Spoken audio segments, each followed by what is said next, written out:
Okay, let's begin. Fine. So this is the 12th standard human geography book. Um, when we come to the exam point of view from prelims perspective, it is of zero importance. Okay, hardly questions come. Only one question has come from the past 10 years. In 2013, there was one question about age, sex pyramid, something like that. Other than that, in prelims, it is zero of use. In mains perspective, many times they don't ask you direct questions. Okay, you have to interrelate some concepts in human geography to economic geography, wherein they ask you about primary, secondary, tertiary sector. So you have to write the human influence also, and for that little bit you have to know. And in GS paper 3, where you have to study about economics, about demographics and everything. So some amount of this geography knowledge will come in handy there.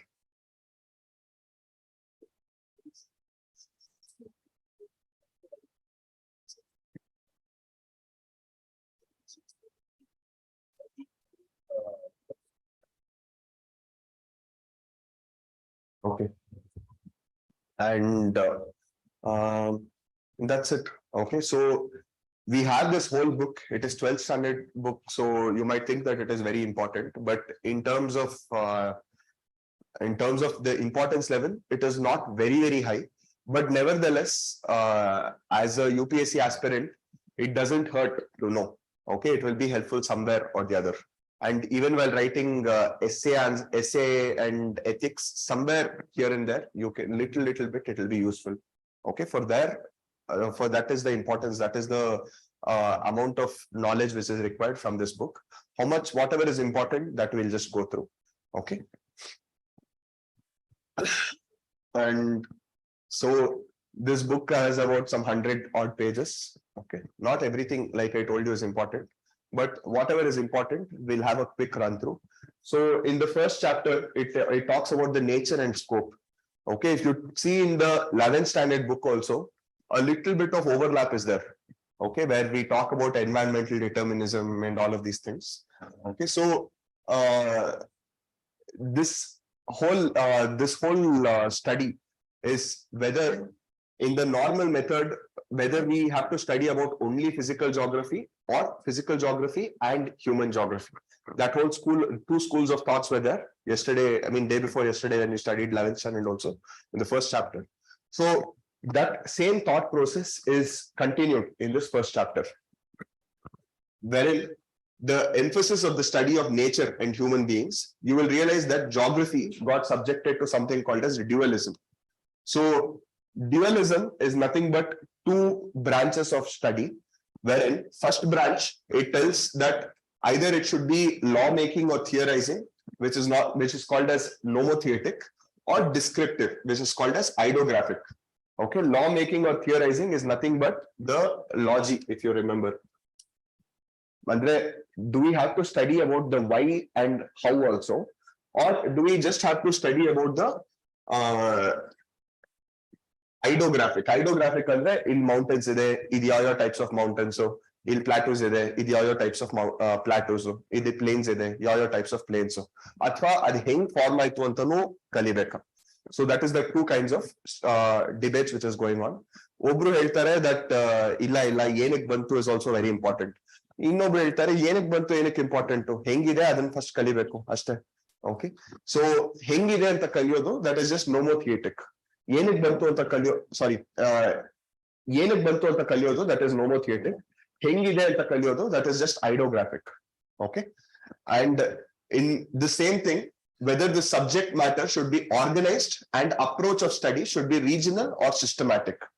Regional andre first we take a whole world as a whole.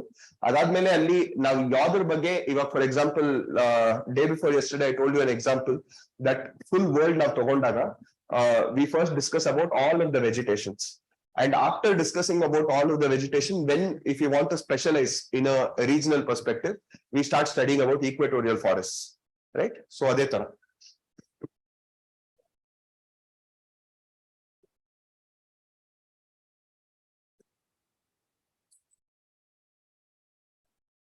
If you see both of the things have always been interrelated. Now, whenever we have seen that, this particular, whenever we try to describe nature, so many times I would have used this word that estuary is nothing but mouth of the river. Hage, I would have told that why so much? You would have heard Modi ji's speech. He always says that Ganga hamari maa hai, right? And we tell that arteries of the river, that is nothing but tributaries. So in basic noಡ್ತಿದೀವಿ ಪ್ರತಿಯೊಂದು natural ಫಿನೋಮಿನಾಗೂ ಒಂದು human like description ಕೊಡ್ತಾ ಇದೀವಿ. Mouth ಅಂತ, arteries ಅಂತ, blood ಅಂತ. So blood and water cannot flow together. So something like that. So always nature and our human depictions always go hand in hand. So it hegidu, like andre, we have always seen that nature is very similar to human beings only.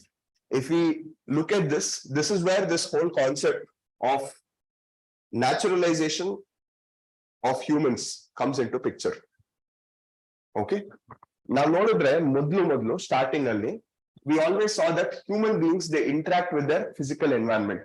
Okay, starting from early man age only, we have started seeing that human beings, we always started interacting with nature, and we started observing the climate. That is where we itara seasons ಆಗ್ತಿದೆ ಅಂತ ಒಂದ್ಸರಿ ಯಾವಾಗ ನಮ್ಮ intelligence observe ಮಾಡಕ್ಕೆ start ಆಯ್ತು, ಅವಾಗಿಂದ we started growing crops according to this particular season. ಅಂದ್ರೆ ಮಳೆ ಬರಕ್ಕಿಂತ if I put the seeds, I mean, if I plow the seeds, I know that male bandmele this particular crops will start growing. Adhe tara, whenever I particularly see that I was rubbing 2 stones and suddenly one fire came, I started harnessing this nature and power ideo with my low levels of technology. Okay, low levels of technology irorgo, I always knew that nature is more powerful. Nature is more powerful andre ಯಾವಾಗ ಬೇಕಾದ್ರೂ nature can come and it can do something to me. Like ಜೋರಾಗಿ ಒಂದ್ಸರಿ ಮಳೆ ಬಂದ್ರೆ everything which I have built, ನಾನು ಕಟ್ಟಿದ ಮನೆ ಎಲ್ಲ ಹೊರದೋಗ್ಬೋದು. Because whatever I used to construct my house, I have used nothing but just mud and straw, so it can easily break. So who is more superior? Nature is more superior. Even ಕಾರಣದಿಂದ if we see our early age, we started fearing nature and we started worshipping nature also. Because we were scared that nature is so powerful, it has to be something which is very divine. Now nature na khushiyagirbekandre we have to offer prayers, we have to this thing. Why? Because our technology was very low, right? So if you look at Rigveda also, what does Rigvedic elements, all of them, what do they pray? They pray nothing but all the natural elements. Like they pray rain god, they pray sun god, they pray thunder, right? Sun god they call it as Surya. Thunder they call it as Indra, and water ಮತ್ತೆ ಇದು they call it as Jala. ಹಾಗೆ they basically personify natural elements.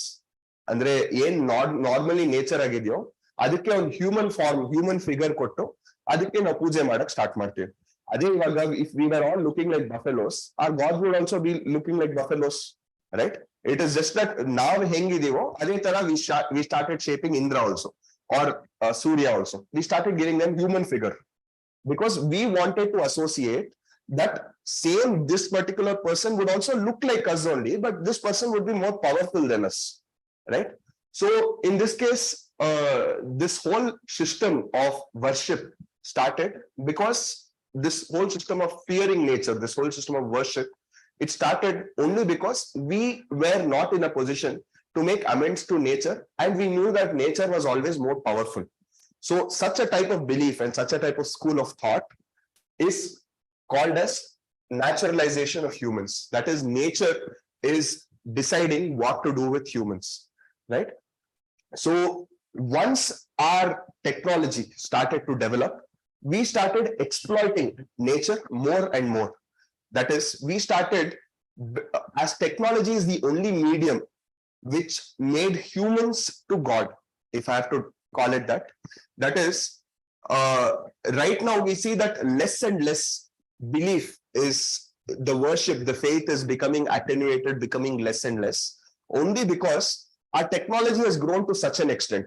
First, if a person would fall ill, they would go to God and be like, somehow you please cure him, because I do not have a cure for this person. But ivaga, if there is some disease, okay, we don't first go to God. We try to invent a vaccine for that particular disease, right? So in this case, all of the as technology started improving, we started exploiting nature more and more. Like, for example, once we started to discover the secrets of DNA, we started developing genetics. This helped us conquer so many diseases. Like, for example, when COVID came, none of us knew. I am pretty sure all of us, when we were sitting in the first phase of lockdown, at least for the first few weeks, all of us surely thought that it's just a matter of time. Inge ellaru saita idre ondanond time alli ellaru sat bidthivi if we all stay. I am sure that all of us have at least got this thought one time, right? Before the vaccines and all came. Okay.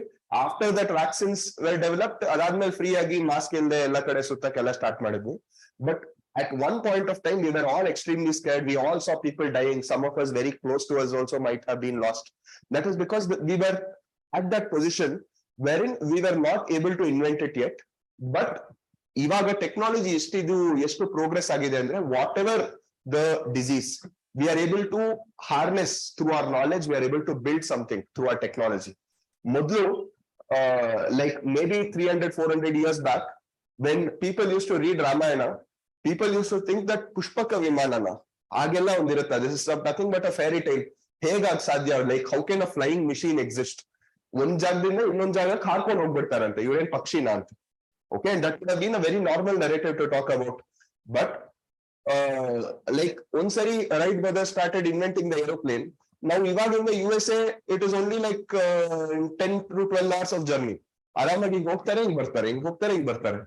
Why is that? Because we started understanding the basic nature of physics, and we started understanding aerodynamics, and we started putting this knowledge, putting this theoretical knowledge into practical use, wherein we were able to bring about aeroplanes, and this eventually aeroplanes became bigger and bigger and better and better. It became commercial flights, it became jet planes, it became fighter planes, and all of these technological improvements have diversified, right? And the same way, if we look at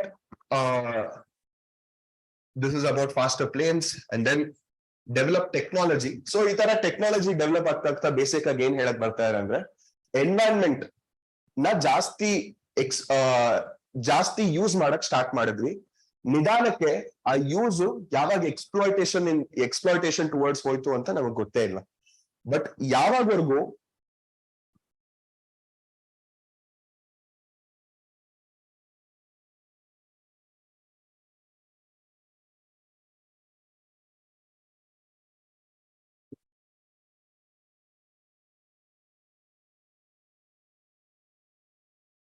so ee tara on interaction where nature is very powerful. The primitive society and strong forces of nature is termed as environmental determinism. The stage is of very low technological development, and even time only we used to believe that the nature has fury and we used to worship it.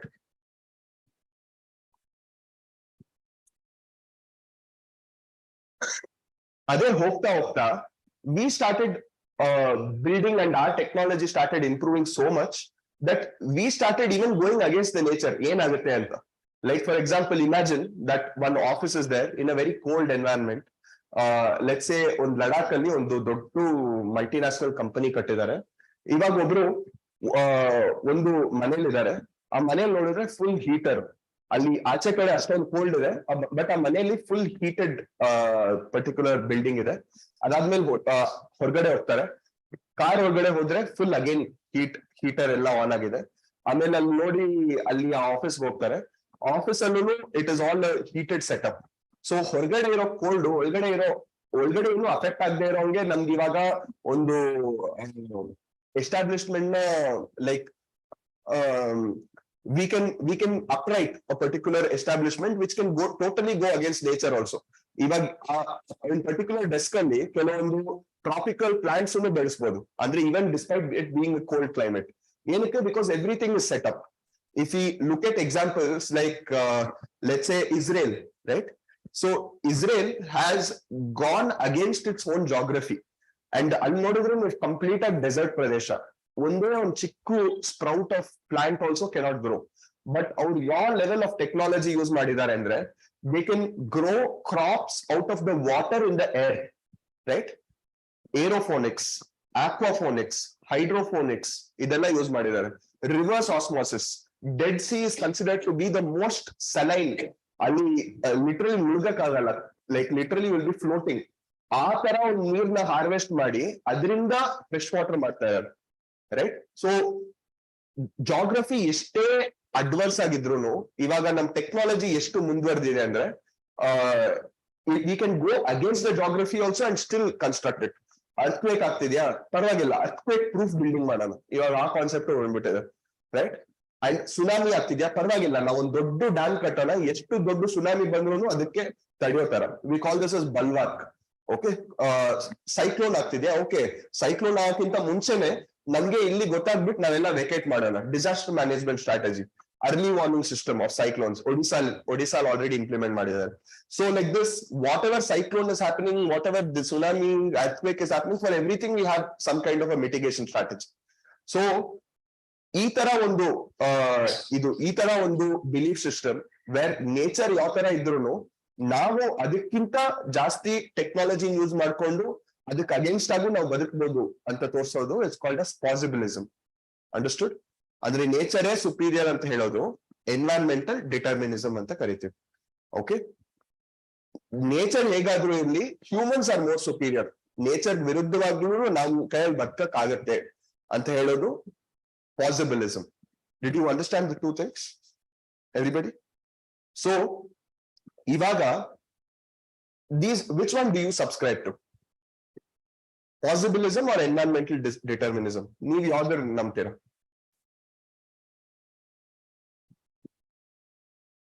ನಿಮ್ಗೆಲ್ಲ ಏನ್ feeling ಇಲ್ಲ? ಏನೋ ಒಂದು at least you would believe know that correct, humans nature ವಿರುದ್ಧವಾಗಿ ಹೋಗೂನು ಬದುಕ್ಬೋದು. ಏನಕ್ಕಂದ್ರೆ ನಮ್ ಕೈಯಲ್ಲಿ ಎಲ್ಲಾ ತರ ಟೆಕ್ನಾಲಜಿ ಇದೆ, ಏನಕ್ಕೆ ಬದುಕಕ್ಕಾಗಲ್ಲ? ಎಷ್ಟೊಂದ್ ಕಂಟ್ರೀಸ್ ಮಾಡ್ತಾ ಇರೋದ್ರೆ ನಮ್ ಕೈಯಲ್ಲಿ ಏನಕ್ಕೆ ಮಾಡಕ್ಕಾಗಲ್ಲ? ಎಲ್ಲಾರು ಹ್ಯೂಮನ್ಸ್ ಅನ್ನೋದೇ ಒಂದು ಇವಾಲ್ವ್ಡ್ ಸ್ಪೀಶೀಸ್, ನೇಚರ್ ಅಗೇನ್ಸ್ಟ್ ಆಗಿ ಹೋಗುನು ಬದುಕ್ಬೋದು. ಏನೇನೆಲ್ಲ ಮಾಡಿದೀನಿ ನಾನು. How many of you feel that? How many of you feel that ನಾವೆಲ್ಲ ಏನು ಇಲ್ಲ, we are just specks of dust in this vast emptiness called universe? Okay, ಸುಮ್ನೆ ಹಿಂಗಂದ್ರೆ ನಾವೆಲ್ಲ ಹೋಗ್ಬಿಡ್ತೀವಿ. ಕಾರ್ಬನ್ ಡೈಆಕ್ಸೈಡ್ ಜಾಸ್ತಿ ಇದ್ರೆ ನಾವೇನು ಆಕ್ಸಿಜನ್ ಬದಲು ಕಾರ್ಬನ್ ಡೈಆಕ್ಸೈಡ್ ಇನ್ಹೇಲ್ ಮಾಡ್ತೀವಿ. ಎಲ್ಲರೂ ಒಂದಿನ ಹೋಗೋದೆ. How many of you feel this? How many of you feel that carbon dioxide ನು ಪ್ಯೂರಿಫೈ ಮಾಡ್ಬಿಟ್ಟು ನಾನು ಆಕ್ಸಿಜನ್ ಮಾಡ್ತೀನಿ, ಅದು ನನ್ನ ಟೆಕ್ನಾಲಜಿ ಇದು? ಸೊ ಓಕೆ, ಎಷ್ಟು ಜನಕ್ಕೆ ಎರಡೂನು ಇಂಪಾರ್ಟೆಂಟ್ ಅಂತ ಅನ್ಸುತ್ತೆ? ಎರಡೂನು ಸಾಧ್ಯ ಅಂತ? ಎರಡೂನು ಸಾಧ್ಯನಾ? Okay, always UPSC answers will not lie in descent or descent. It will always lie in descent, right? Madhyam marg, middle path, which is given by Buddha, right? You know about Madhyam marg? Okay. So there are a lot of, okay, it will become an ethics class, but just know that ಯಾವಾಗ್ಲೂ ಯಾವುದೇ ಒಂದು solution ಒಂದು musical instrument ತಗೊಂಡು ಅದನ್ನೇನಾದ್ರೂ play ಮಾಡ್ಬೇಕಂದ್ರೆ ಅದನ್ನ ಅಷ್ಟು light ಆಗಿ ಇದ್ ಮಾಡಿ ಸೌಂಡೇ ಬರ್ದೇ ಇರೋ ತರ ಮಾಡೋದ್ರಲ್ಲೂ ಸೊಲ್ಯೂಷನ್ ಇಲ್ಲ. ಅದು ಅಷ್ಟು ಜೋರಾಗಿ ಮಾಡಿ ಅಲ್ಲಿರೋ ಸ್ಟ್ರಿಂಗ್ಸ್ ಮುರಿದಾಕೋದ್ರಲ್ಲೂ ಸೊಲ್ಯೂಷನ್ ಇಲ್ಲ. Okay, solution will be in the middle way of playing it. Got this? So similarly, Buddha also advocates something very similar, which is called as middle path or Madhyam marg. Okay, in Western philosophy, you have Aristotle who tells the same thing. Ali Madhyam marg anta kariyalla, we call it as golden mean. Okay, mean andre tinno mean alla, like golden mean, arithmetic mean. So ಈ ಎರಡಕ್ಕೂನು ಈ ಎರಡು ಅಂದ್ರೆ ಈ theory environmental ಡಿಟರ್ಮಿನಿಸಮ್ ಮತ್ತೆ ಈ ಪಾಸಿಬಿಲಿಸಮ್ ಈ ಎರಡನ್ನು configure ಮಾಡ್ಬಿಟ್ಟು ಈ ಗ್ರಿಫಿತ್ ಟೈಲರ್ ಅನ್ನೋ ಒಬ್ಬ he will bring a middle path, he will bring a consensus, or he will derive a solution between both of them. So this is called as neo determinism. Neo ಅಂದ್ರೆ ಏನು? ಹೊಸದು, new. Okay, neo ಅಂದ್ರೆ ಹೊಸದು. ಅಂದ್ರೆ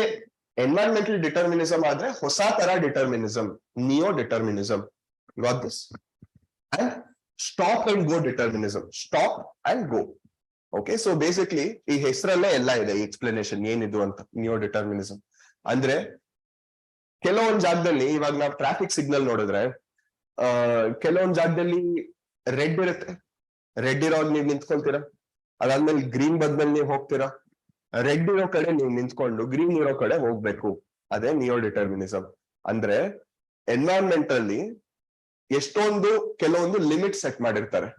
ಆ limits ಪ್ರಕಾರ ನೀವು ಪ್ರತಿಯೊಂದು ಏನೇನ್ ಲಿಮಿಟ್ಸ್ ಇದೆಯೋ ಆ ಲಿಮಿಟ್ಸ್ ಇರೋ ಕಡೆ ನೀವು ಅದ್ರೊಳಗಡೆನೆ ಇರ್ಬೇಕು. ಎಲ್ಲೆಲ್ಲಿ ನಮ್ ಡೆವಲಪ್ಮೆಂಟ್ಗೋಸ್ಕರ ನಾವು ಮುಂದೆ ಹೋಗಕ್ಕೋಸ್ಕರ, ಸೊ ಅಲ್ಲೆಲ್ಲ ನೀವು ರಿಸೋರ್ಸಸ್ ನ ಎಕ್ಸ್ಪ್ಲಾಯ್ಟ್ ಮಾಡಿ ಮುಂದೆ ಹೋಗ್ಬೇಕು, ಅಲ್ಲೂ ನೀವು ಮುಂದೆ ಹೋಗ್ಬೇಕು. Is this clear? So this is what it is. So stop and go determinism. ಎಲ್ಲಿ ಸ್ಟಾಪ್ ಮಾಡ್ಬೇಕು, ಎಲ್ಲಿ ಹೋಗ್ಬೇಕು ಅನ್ನೋದು ನಮ್ wisdom. Got this? But problem actually ಏನಾಗಿದೆ ಅಂದ್ರೆ ಜನ ಇವಾಗ ಎಲ್ಲೂ ಸ್ಟಾಪ್ ಆಗ್ತಾ ಇಲ್ಲ, ಬರೀ ಗೋ ಗೋ ಗೋ ಗೋ ಎಲ್ಲ ಟ್ರಾಫಿಕ್ ಸಿಗ್ನಲ್ ಜಂಪ್ ಮಾಡೋರೆ ಜಾಸ್ತಿ, right? So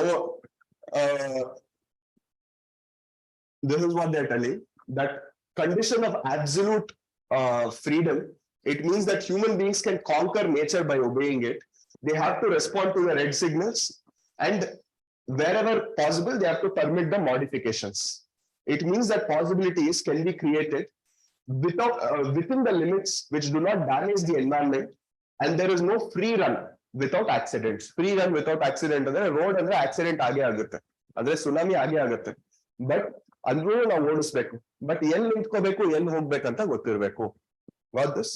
you can use the same narrative of the signal in your essay also. ನೀವು ನಾರ್ಮಲಿ ಎಸ್ಸೆ ಬರೆಯುವಾಗ 1200 ವರ್ಡ್ಸ್ ಇರುತ್ತೆ, ನಿಮ್ಗೆ 1.5 hour ಇರುತ್ತೆ ಒಂದ್ ಎಸ್ಸೆ ಬರೆಯಕ್ಕೆ. ಸೊ ಈ ಟೈಮ್ ಅಲ್ಲಿ ನೀವು 1200 ವರ್ಡ್ಸ್ 12 ಪೇಜ್ ಅಲ್ಲಿ ನಿಮ್ಗೆ ತುಂಬಾ ಜಾಸ್ತಿ ಟೈಮ್ ಕೊಟ್ಟಿರ್ತಾರೆ. 12 ಪೇಜ್ ಬರೆಯಕ್ಕೆ 1.5 hour ಅಂದ್ರೆ ತುಂಬಾ ಜಾಸ್ತಿ. ಸೊ ಅಂದ್ರೆ ಒಂದ್ ಪೇಜ್ ಬರೆಯಕ್ಕೆ 10 ನಿಮಿಷ ಕೊಟ್ಟಿದ್ದಾರೆ, which is extremely high. So ಈ ತರ ಒಂದು ಸಿಚುವೇಶನ್ ಅಲ್ಲಿ you have to make it a point that you have to like write like you are some author, like extreme literary skills, which is like ಒಂದ್ ಕತೆ ಓದಿದ ತರ ಇರ್ಬೇಕು starting to end. So ಈ ಟೈಮ್ ಅಲ್ಲಿ ಈ ತರ ಎಷ್ಟು ನೀವು ಎಕ್ಸಾಂಪಲ್ಸ್ ತಗೊಂಡ್ಬರ್ತೀರಾ, ಸಿಗ್ನಲ್ ಒಂದು ಸ್ಟಾರ್ಟಿಂಗ್ ಒಂದ್ ಕತೆ ಹೇಳಿದ್ಬೇಕು, ಅದಾದ್ಮೇಲೆ ಬೇರೆ ಬೇರೆ ಸಬ್ಜೆಕ್ಟ್ಸ್ ಹಂಗೆ ಲಿಂಕ್ ಮಾಡ್ಬೇಕು. ಒಂದ್ ಸಬ್ಜೆಕ್ಟ್ ಇಂದ ಇನ್ನೊಂದ್ ಸಬ್ಜೆಕ್ಟ್ ಯಾವಾಗ ಹೋದೆ ಅಂತ ಗೊತ್ತೇ ಆಗ್ಬಾರ್ದು, ಬಟ್ ಪ್ರತಿಯೊಂದ್ ಸಬ್ಜೆಕ್ಟ್ ಅಲ್ಲೂ ನಿಮ್ ನಾಲೆಜ್ ನೀವು ತೋರಿಸ್ಬೇಕು. So that is the skill which is there in the essay, right? So in all of these things, these signals, adu idu ee tara ಎಷ್ಟು ನಿಮಗೆ ಈ ತರ ಎಕ್ಸಾಂಪಲ್ಸ್ ಕಲೆಕ್ಟ್ ಮಾಡಕ್ಕಾಗುತ್ತೋ ಅಷ್ಟು ಕಲೆಕ್ಟ್ ಮಾಡಿ ಅದನ್ನೆಲ್ಲ ನೀವು ಬರೆಯುವಾಗ ಯೂಸ್ ಮಾಡೋದು it becomes important. Okay,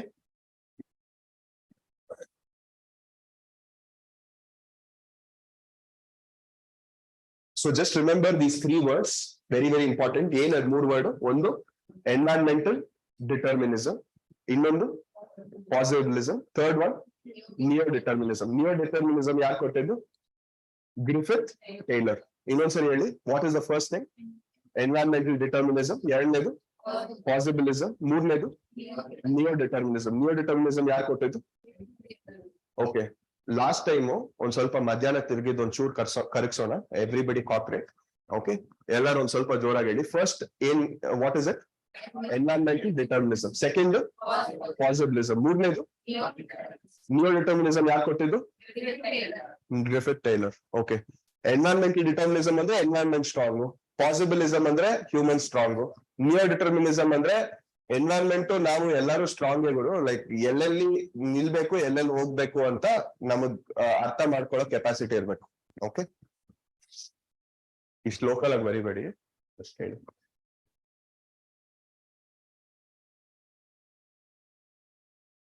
And that's all is your first chapter. All these other things are nonsense waste.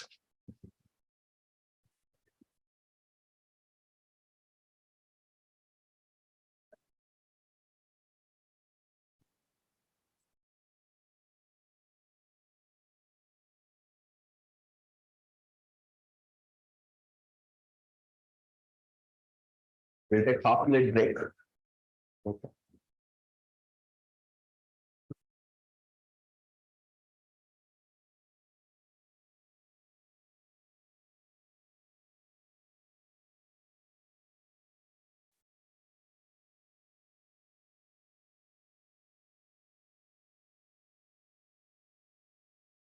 Okay, let's move on to the second chapter. So over here, in the second chapter, we learn about three things. The second chapter is called as the world population. So population ಬಗ್ಗೆ ಓದ್ತಾ ಇದೆ. Population ಬಗ್ಗೆ ಇರೋ ಸ್ಟಡಿನ what do we call it? Demographics ಅಲ್ವಾ? ಈ demographics ಅಲ್ಲಿ ಮೂರ್ particular heading ನಾವು ಸ್ಪೆಷಲ್ ಆಗಿ ನೋಡ್ತಾ ಇದ್ದೇವೆ. ಏನದು? We have already studied this actually, but nevertheless we will do it. ಒಂದು ಡಿಸ್ಟ್ರಿಬ್ಯೂಷನ್, ಇನ್ನೊಂದು ಡೆನ್ಸಿಟಿ, ಇನ್ನೊಂದು ಗ್ರೋತ್. ಡಿಸ್ಟ್ರಿಬ್ಯೂಷನ್ ಅಂದ್ರೆ ಎಲ್ಲೆಲ್ಲಿ ಎಷ್ಟೆಷ್ಟು ಜನ ಇದ್ದಾರೆ, ಡೆನ್ಸಿಟಿಯಲ್ಲಿ ಒಂದ್ ಜಾಗದಲ್ಲಿ ಎಷ್ಟು ಜನ ಇದ್ದಾರೆ, ಗ್ರೋತ್ ಒಂದ್ ಜಾಗದಲ್ಲಿ ಎಷ್ಟು ಜನ ಜಾಸ್ತಿ ಆಗಿದ್ದಾರೆ. Simple. Okay, but it is not so simple also. ಇನ್ನೊಂದು ಸ್ವಲ್ಪ ಜಾಸ್ತಿ ಕಲ್ತ್ಕೊಳ್ಳೋಣ. Okay, so over here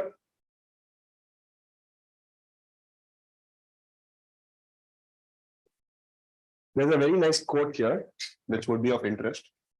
Not gold, but only men or women can make a people great or strong. Men or women who, for truth and honor's sake, stand fast and suffer long. Men or women who toil while others sleep, who dare while others flee, they build a nation's pillar deep and lift it to the sky. Okay, so Ralph Waldo Emerson. So you can try to note this down in your ethics book, in your last page, or in the essay book. So all of these things will come in handy. ನೀವು case study ಬರೆಯುವಾಗ ಅಥವಾ ನೀವು essay ಎಲ್ಲಾದ್ರೂ last ಅಲ್ಲಿ ಒಂದು coat ಬರೆಯುವಾಗ these things will come in handy. Okay, you have to ಇದು ಓದೋವಾಗೇನೆ ಒಂದೇ ಇನ್ನೊಂದು ಚಾಪ್ಟರ್ ಎಲ್ಲೆಲ್ಲಿ ಬರುತ್ತೋ ಅದೆಲ್ಲ ಕಲೆಕ್ಟ್ ಮಾಡ್ಬಿಟ್ಟು ಇನ್ನೊಂದ್ ಕಡೆ ನೋಟ್ ಮಾಡ್ಕೊಂತಾ ಇರ್ಬೇಕು. So this will be useful for ethics and essay. So start maintaining different books. Okay, so today what you have to do is that for mains, buy some 15 books, or you can just buy 15 files. A4 sheets ಒಂದು ಇದು ತಗೊಂಡು, files ಅಂದ್ರೆ ಗೊತ್ತಲ್ವಾ, like not that regular wala file, like something which you can just open like this and put, so it will be easy for you. Okay, why you basically write in an A4 sheet and why not a book ಅಂದ್ರೆ basically because ಒಂದ್ಸರಿ ನೀವು ಬರೀತೀರಾ, ನೀವು ಒಂದ್ ವರ್ಷ ಆದ್ಮೇಲೆ ಇದೇ page ನೋಡುವಾಗ you will feel that ಏನ್ ಇದು ಚೈಲ್ಡ್ ತಪಾತಿ ತರ ಬರ್ದೇನಿ ಅಂತ. ಸೊ ಏನಕ್ಕಂದ್ರೆ as your knowledge starts growing, you will start feeling that ನಾನು ಏನ್ ಬರ್ದಿದ್ದೀನೋ it is very childish, I could have written better ಅಂತ ಆಮೇಲೆ ಅನ್ಸುತ್ತೆ. Okay, so in that case ಒಂದ್ ಬುಕ್ ಅಲ್ಲಿ ಇದ್ರೆ it is very difficult to replace. ಅದನ್ನ ಹರಿದು ಇನ್ನೊಂದ್ಸರಿ ಅಲ್ಲಿ ಏನೋ ಪೇಜ್ ಅಂಟಿಸಿ ಅದು ಇದು it becomes very shabby. But in an A4 sheet it is very easy. But it's not everybody who can maintain so much level of organization. You have to know yourself also. So if you are not that person who's so organized, ಪ್ರತಿಯೊಂದು page correct ಆಗಿ ಆ file ಅಲ್ಲಿ ಹಾಕೊಂಡು ಅದು ಇದು ಎಲ್ಲ ಇದ್ ಮಾಡಕ್ಕೆ, if you are not that person, you have to accept it. Okay, ಇವಾಗ ಸದ್ಯಕ್ಕೆ ಇಲ್ಲ ಅಂದ್ರೆ ಇಲ್ಲ, then start buying books only. Books ಅಲ್ಲೇ ನೀಟಾಗಿ ಬರೀರಿ, ಅಲ್ಲಿ ಆ ಸ್ಟಿಕ್ಕಿ ನೋಟ್ಸ್ ಎಲ್ಲ ಬರುತ್ತೆ, ಅದ್ರಲ್ಲೇ ಇದ್ ಮಾಡಿ ಒಂದು ದೊಡ್ಡ ಕೊಲಾಜ್ ಪ್ರಾಜೆಕ್ಟ್ ತರ ಏನೋ ಒಂದ್ ಮಾಡಿ. ಓಕೆ, ಒಟ್ನಲ್ಲಿ ಏನೋ ಒಂದ್ ಮಾಡಿ ಅಷ್ಟೇ. Okay, so what you have to do is GS1 ಗೆ you have to buy some books. ಒಂದು geography-ಗೆ, ಒಂದು history-ಗೆ, ಇನ್ನೊಂದು society-ಗೆ. Okay, broadly 3 books. GS2 again you have to buy few books. Okay, wherein what all is there in GS2? Polity, governance. Polity and governance you can just have one book only. ಅದಾದ್ಮೇಲೆ international relations. Okay, yeah, ಅದಾದ್ಮೇಲೆ GS3 you can buy economics ಒಂದು book, environment ಒಂದು book, disaster management ಒಂದು book, internal security ಒಂದು book. Okay, 4 book. ಅದಾದ್ಮೇಲೆ ಇದು ಎಥಿಕ್ಸ್ಗೆ ಒಂದು ಬುಕ್. ಓಕೆ, ಒಂದು ದೊಡ್ಡ 500 ಪೇಜ್ ಬುಕ್. ಅದಾದ್ಮೇಲೆ whatever your optional is, okay, ಒಂದು 1000 ಪೇಜ್ ಬುಕ್ ಇದ್ರೆ ತಗೊಳ್ಳಿ. ಓಕೆ, ಬರುತ್ತೆ. So 1000 page book you can just buy and you can just start very fast. This is the time you have to cover optional. Okay, if you are planning to write next years prelims, if you do not cover your optional at this time, by December ನಿಮ್ optional ಅಲ್ಲಿ ನೀವು full punter ಆಗಿರ್ಲಿಲ್ಲ ಅಂದ್ರೆ you can never, I mean it's very difficult to pass mains in that 3 months. ಆ 3 months ಅಲ್ಲಿ ನೀವ್ ಏನಾದ್ರು by mistake first time prelims pass ಆಗ್ಬಿಟ್ರೆ ನಿಮ್ಗೆ ಸಡನ್ ಆಗಿ ಏನ್ ಮಾಡೋದು ಅಂತ ಗೊತ್ತಿರಲ್ಲ, ನಿಮ್ ಕೈ ಕಾಲ್ ಆಡಲ್ಲ. like literally I am speaking from experience. So you will not know that essay practice ಮಾಡ್ಬೇಕಾ, ethics ಮಾಡ್ಬೇಕಾ, GS 1 2 3 ಓದೋದೊಂದು ಪರ್ವತ ಅಷ್ಟಿದೆ. And so you just saw how I use geography there. So that's how geography is used in human thing and human is used in geography. And you will not know. So at least if you have your optional ready by December, at least ready andre full ಪ್ರತಿಯೊಂದು starting to end ಎಲ್ಲ by heart ಮಾಡಿ full tip of your tongue ಅಲ್ಲಿ ಇರಬೇಕು. ಒಂದು topic ಬಗ್ಗೆ ಕೇಳಿದ್ರೆ at least optional should be in such a way that starting to end ನೀವು ಹಂಗೆ ಹೇಳ್ಬೇಕು. Okay, if you don't, you should ನೀವು ಇರ್ತಿರೋ ಇಲ್ವೋ ಇದು ಇನ್ನೊಂದು ವಿಷಯ, but at least you should have that conviction that I am the best in this country in this particular subject. ನಿಮ್ಗೆ ಅದು ಅನ್ಸಿಲ್ಲ ಅಂದ್ರೆ ನೀವು ಡೆಫಿನೆಟ್ ಆಗಿ you are not going to this thing, because optional ನಲ್ಲಿ ಎಲ್ಲಾದ್ರಲ್ಲೂ ಕರೆಕ್ಟ್ ಆಗಿ marks ಬಂದು optional ಅಲ್ಲಿ 100 200 ಬಂದ್ಬಿಟ್ರೆ ಹೋಯ್ತು ಅಂತ ಮೇನ್ಸ್ ಪಾಸ್ ಆಗಲ್ಲ. ಸೊ ಆಮೇಲೆ like many people one very big mistake which they do is they think that they will get of 300 by choosing their optional. ಅವರು ಒಂದ್ಸರಿನೂ ಕಂಪ್ಲೀಟ್ ಮಾಡಿರಲ್ಲ, ಬಟ್ 300 ಯೋಚನೆ ಮಾಡ್ತಾ ಇರ್ತಾರೆ, which is high level of like ignorance. Correct. Yeah, so I couldn't tell it out, but thank you for telling it. But I also thought the same. So what you should try to do is like at least finish it off very fast. ಒಂದು test series ಏನಾದ್ರು ತಗೊಳ್ಳಿ, ಒಂದು ಮಾಡಿ, ಒಟ್ಟಿನಲ್ಲಿ that optional should be perfected as fast as possible. Okay, because optional will make it or break it. ನಾವಿನ್ನೂ ಏನು basic books ಓದಿಲ್ಲ ಅದು ಇದು ಅಂತೆಲ್ಲ ನೀವು ಇದ್ ಮಾಡ್ತಾ ಇದ್ರೆ ನೀವು ಬೇಸಿಕ್ ಬುಕ್ಸ್ ಮೇವರೆಗೂ ಓದ್ತಾನೆ ಇರ್ತೀರಾ. ಓಕೆ, ಆಕ್ಚುಲ್ ಎಕ್ಸಾಮ್ ಏನ್ ಬೇಕೋ ಅದ್ ಮಾಡಿರಲ್ಲ. So first thing you have to do is buy all these books, ಅದಕ್ಕೆ ನೀಟಾಗಿ ನೇಮ್ ಮಾಡಿ, ಆಮೇಲೆ ಸ್ಟಾರ್ಟ್ ಆಫ್ ರೈಟಿಂಗ್ ಆನ್ಸರ್ಸ್, ಆಮೇಲೆ analyse previous year papers, optional first ready ಮಾಡ್ಕೊಳ್ಳಿ. That should be a priority number 1 within December. Okay, fine, will move ahead. Now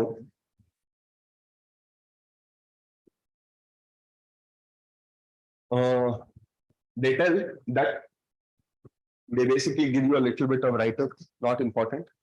They tell that Asia has many places where people are few and few places where people are very many. Okay, can anyone tell me the meaning of this? Asia ಒಂದು ಯಾವ ತರ ಜಾಗ ಅಂದ್ರೆ ಕೆಲವೊಂದು like places where ಎಷ್ಟೊಂದು ಜಾಗ ಇದೆ wear ಜನನೇ ಇಲ್ಲ, ಬಟ್ ಕೆಲವೊಂದು ಜಾಗ ಇದೆ ವೇರ್ ಜನ ತುಂಬಾ ಇದ್ದಾರೆ. Understood? Okay, Asia has many places where people are few and few places where people are many. Okay, like if you think about it, Saudi Arabian desert, janane illa. Tibetan plateau, janane illa.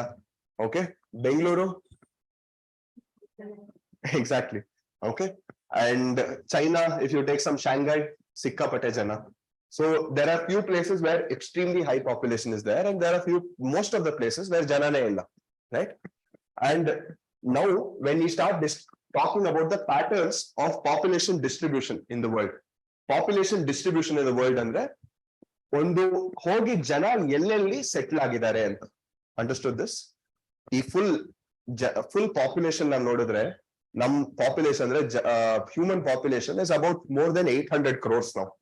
Okay, so ಈ 800 crores ಜನ ಎಲ್ಲಿದ್ದಾರೆ, ಎಲ್ಲೆಲ್ಲಿ ಹೋಗಿ settle ಆಗಿದ್ದಾರೆ. Okay, that is what we are trying to see in this distribution. So if we look at some statistics which they are giving,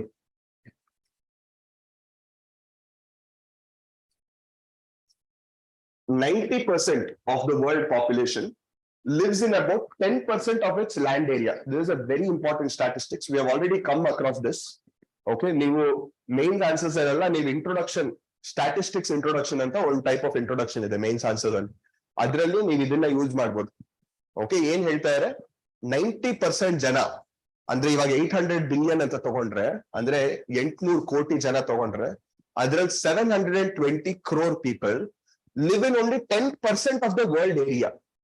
Understood? ಅಂದ್ರೆ ಭೂಮಿ full ಅಂದ್ರೆ ನಾವ್ ಇರುವಂತ ಜಾಗ, ಭೂಮಿ ನೆಲದ ಮೇಲೆ 100% ಅಂತ ತಗೊಂಡ್ರೆ ಅದ್ರಲ್ಲಿ ಬರೀ 10% ಏರಿಯಾಲಿ 90% of the people reside. Understood? And the 10 most populous countries of the world contribute to 60% of the world's population. Okay, bari we have about 195 to 200 countries depending on what countries you consider and what countries you don't.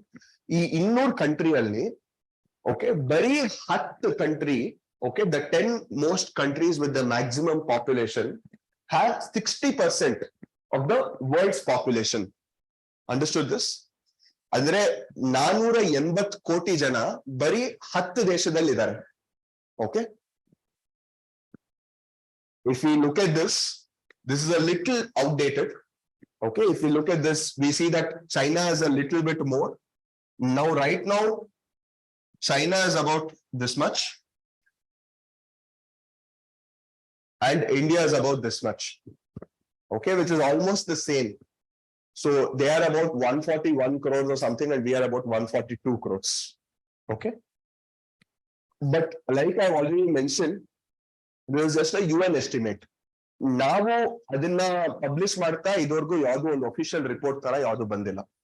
Okay, like our census decennial census 2021 has not come, so it is not in our official estimate, but globally it is known that India has overtaken, and right now we are the world's most populated country. Okay, now we'll notice we can look at the more populated areas. Okay, if we look at this, a full region, it is highly populated. Okay, India, Bangladesh, China, okay, ಮತ್ತೆ Southeast Asia, Malaysia, Indonesia, Thailand, Vietnam, okay, all of these places. And a little bit of this Egypt, ಮತ್ತೆ UK, ಮತ್ತೆ this portion of Canada and USA, which is nothing but the Great Lakes. Do you remember the Great Lakes? Tell me. Lake Superior, Lake Michigan, ಆಮೇಲೆ Huron, very good, ಆಮೇಲೆ Erie, Ontario, very good. Okay, so this place, ಇಲ್ಲಿ ನಾವು ನೋಡಿದ್ರೆ there are ಸಿಕ್ಕಾಪಟ್ಟೆ industries which have come up because ಇಲ್ಲಿ ನೀರು ಈಸಿಯಾಗಿ ಸಿಗುತ್ತೆ ಅಂತ. ಇಂಡಸ್ಟ್ರೀಸ್ ಇರೋದ್ರಿಂದ ಜನನೂ ಇದ್ದಾರೆ. Okay, ಅದೇ if we look at this portion of Australia, ನೀವು ಆಲ್ಮೋಸ್ಟ್ ನೋಡಿದ್ರೆ 80% of Australia full desert. Okay, Sydney, Canberra ಅದೆಲ್ಲ ಇಲ್ಲಿ ಬರುತ್ತೆ. ಬಟ್ ಇಷ್ಟು portion of Australia, okay, it is less than 1, ಅಂದ್ರೆ 1 ಸ್ಕ್ವೇರ್ ಕಿಲೋಮೀಟರ್ಗೆ ಒಬ್ಬನು ಸಿಗಲ್ಲ. If you are going on driving in all this places, high likely chance that ಯಾರು ಸಿಗದೆ ಇರ್ಬೋದು, ನಿಮ್ಗೆ ಒಬ್ರು ಸಿಗದೆ ಇರ್ಬೋದು. Understood? In this portion of Australia, ಇಲ್ಲಿ there is Amazon rainforest, ಇಲ್ಲೂ ಯಾರು ಇಲ್ಲಲ್ಲ. ಅಕಸ್ಮಾತ್ ಇದ್ರೆ ಅವ್ರು ಸತ್ತೋಗ್ತಾರೆ, ಏನಕ್ಕಂದ್ರೆ ಯಾವ್ದೋ ಒಂದು ಪ್ರಾಣಿ ಬಂದು ತಿನ್ಬಿಡುತ್ತೆ. ಓಕೆ, ಅಂಡ್ ಇಲ್ಲೆಲ್ಲ ನೀವು ನೋಡಿದ್ರೆ ಸಿಕ್ಕಾಪಟ್ಟೆ ice. Okay, Alaska, Canada, so it's very difficult to survive. Greenland, right?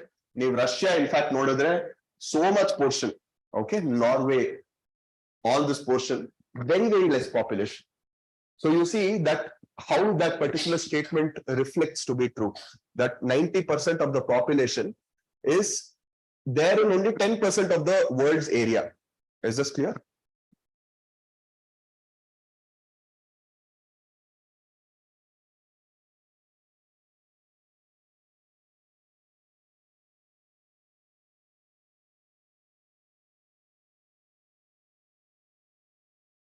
ಇವಾಗ ನಾವು ನೋಡಿದ್ರೆ density of the population, if we look at it, density of the population, we see that it is nothing but 1 square kilometer ಗೆ ಎಷ್ಟು ಜನ ಇದ್ದಾರೆ ಅಂತ. Okay, if we look at this, it is usually measured in persons per square kilometer. Square kilometer ಅಂದ್ರೆ ಇನ್ನೊಂದು kilometre, ಇನ್ನೊಂದು kilometre, ಇನ್ನೊಂದು kilometre, ಇನ್ನೊಂದು ಕಿಲೋಮೀಟರ್. ಸ್ಕ್ವೇರ್ ಕಿಲೋಮೀಟರ್ ಅಲ್ಲಿ ಎಷ್ಟು ಜನ ಇದ್ದಾರೆ. So if we look at a region X, 100 square kilometer, 100 square kilometer ಅಂದ್ರೆ 100 ಕಿಲೋಮೀಟರ್, 100 ಕಿಲೋಮೀಟರ್.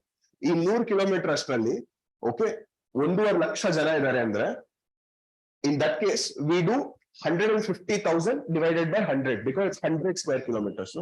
So aವಾಗ ನಮಗೆ population density ಸಿಗುತ್ತೆ. Understood this? It is nothing but the number of people divided by the number of square kilometers. Okay.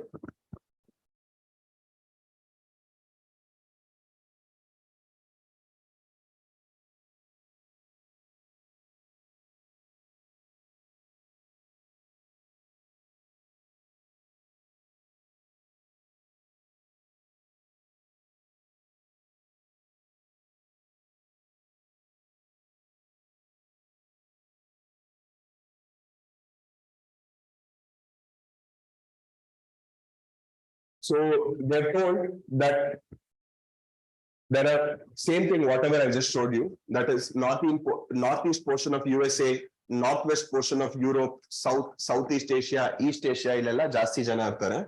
North and South Pole, hot and cold desert, high rainfall zones near the equator ಇಲ್ಲೆಲ್ಲನೂ ಕಡಿಮೆ ಜನ ಇರ್ತಾರೆ.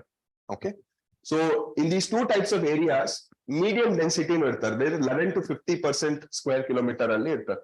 So 11 to 50 is usually medium density. ಎಲ್ಲೆಲ್ಲಿ ಹೀಗಿರ್ತಾರೆ, western China is nothing but Tibetan plateau.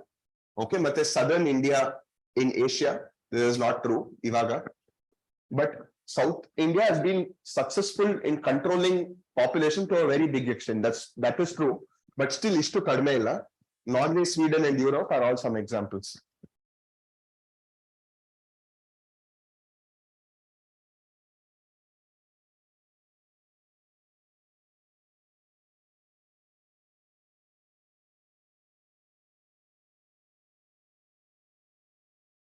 So ಇವಾಗ ಒಂದ್ ಕಡೆ ಹೋಗಿ population settle ಆಗ್ಬೇಕು ಅಂದ್ರೆ ಅಲ್ಲಿ ಏನೇನ್ ಫ್ಯಾಕ್ಟರ್ಸ್ ಬರ್ಬೇಕು. So we try to do some bucketing ಅಂದ್ರೆ ಲೈಕ್ ನಾಟ್ ದಟ್ ಬಕೆಟ್ ಹಿಡಿಯೋದು, this is different. Okay, bucketing means you try to subcategorize them under different subjects and try to look at points. First, when we look at this, we come across geographical factors. So geographical factors alli ನಾವು ಮೊದ್ಲಿಂದ ಎಲ್ಲಿ ಜನ ಹೋಗಿ ಸೇರ್ಕೊಂಡು civilisations establish ಆಗ್ತಾ ಇತ್ತು ಅಂದ್ರೆ ಯಾವಾಗ್ಲೂ ನೀರ್ ಇರ್ತಾ ಇತ್ತು. Like from the very beginning Indus valley civilisation, ಪಕ್ಕದಲ್ಲಿ ಇಂಡಸ್ ರಿವರ್ ಇತ್ತು. ಈಜಿಪ್ಷಿಯನ್ ಸಿವಿಲೈಸೇಷನ್, ಪಕ್ಕದಲ್ಲಿ ನೈಲ್ ರಿವರ್ ಇತ್ತು. ಚೈನೀಸ್ ಸಿವಿಲೈಸೇಷನ್, ಪಕ್ಕದಲ್ಲಿ ಹ್ಯಾಂಗೋ ರಿವರ್ ಹರಿತಾ ಇತ್ತು. So in all of these cases river becomes very very important. River ಇದ್ರೆ ಜನಕ್ಕೆ ಕುಡಿಯಕ್ ನೀರು,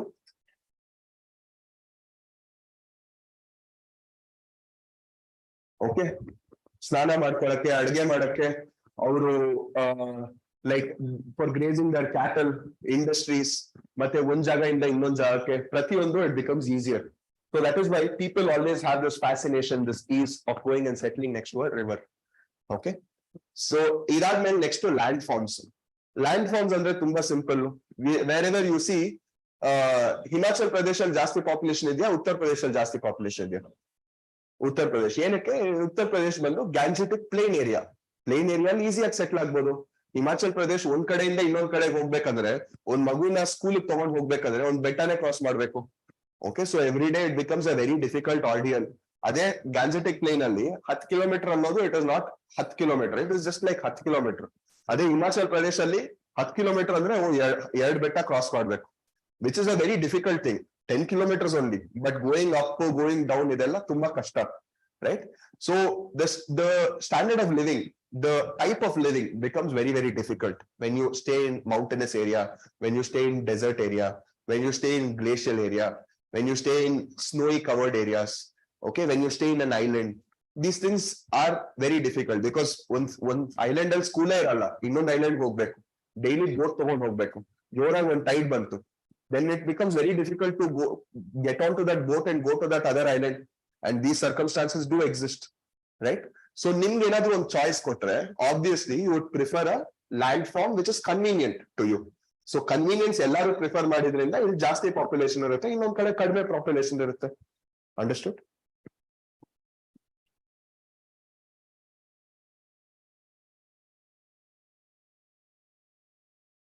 ಮೂರನೇದು ಕ್ಲೈಮೇಟ್.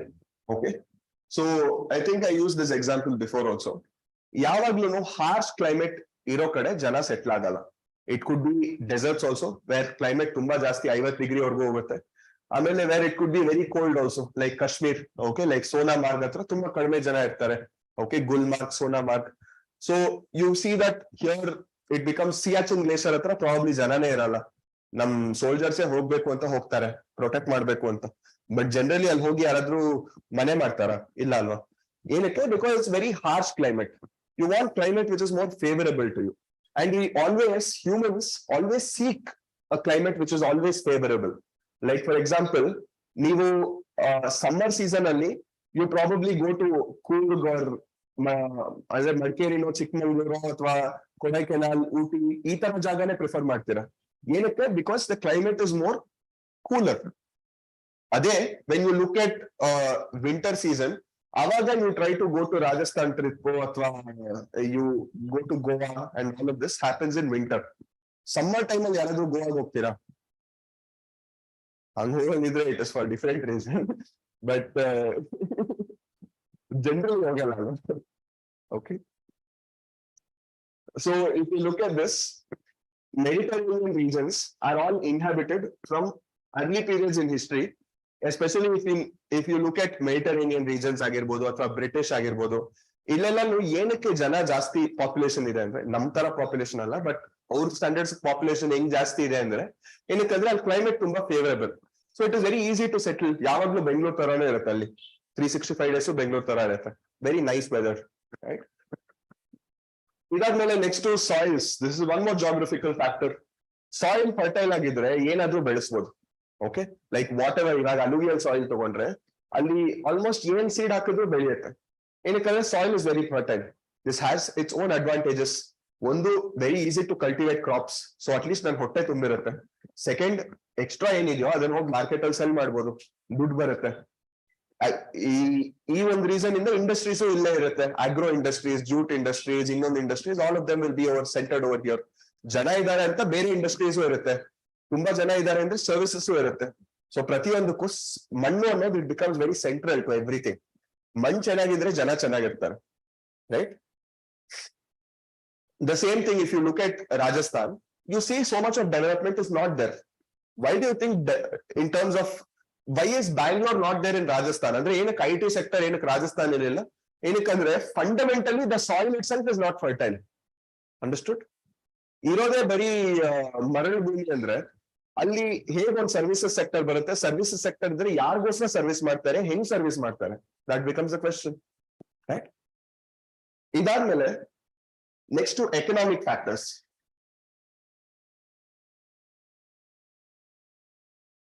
ಸೊ ಎಕನಾಮಿಕ್ ಫ್ಯಾಕ್ಟರ್ಸ್ ಅಂದ್ರೆ ಇಲ್ಲಿ ಯಾವ ತರ ಮಿನರಲ್ಸ್ ಇದೆ. ಓಕೆ, ಮಿನರಲ್ಸ್ ಜಾಸ್ತಿ ಇದ್ದಷ್ಟು ಜನನು ಜಾಸ್ತಿ ಇರ್ತಾರೆ. ಏನಕ್ಕಂದ್ರೆ ಆ ಮಿನರಲ್ ಎಕ್ಸ್ಟ್ರಾಕ್ಷನ್ ಇಂದ ಕ್ವಾರಿಯಿಂಗ್ ಅಲ್ಲಿ ಕೆಲಸ ಸಿಗುತ್ತೆ, ಮೈನ್ ಅಲ್ಲಿ ಕೆಲಸ ಸಿಗುತ್ತೆ. ಆಮೇಲೆ any of you in north Karnataka, this so lot of mines. So same way in Odisha, Jharkhand, Chhattisgarh, you will see that there is a lot of mines. ಏನು ಇಲ್ಲ ಅಂದ್ರೆ ಫೈನಲ್ ಆಗಿ they will at least no that ಇಲ್ಲಿ settle ಆದ್ರೆ at least mains ಅಲ್ಲಂತೂ ಕೆಲಸ ಸಿಕ್ಕೇ ಸಿಗುತ್ತೆ ಈ ಒಂದು ಜಾಗದಿಂದ. So in this particular instance you have so many examples, like international examples. Zambia copper belt, it is there in Africa. So lot of semi-skilled labor, unskilled labor, these kind of jobs you will get very easily. High skilled jobs will there irbode on mine alli, but definitely ಜಾಸ್ತಿ ಜನಕ್ಕೆ ಕೆಲಸ ಕೊಡುವಂತ ಒಂದು particular thing, there will always be a lot of work in mines. People will always be wanted, but albeit high skilled work will not be there, but semi skilled and unskilled work will always be there. In that case, lot of people who their education level is still low in India, they will prefer to stay near the mines because they can at least earn something and they can run, so many people, they run their families, right? Next is, do you remember where gold mine is there in Africa? On Israel is there gold mine?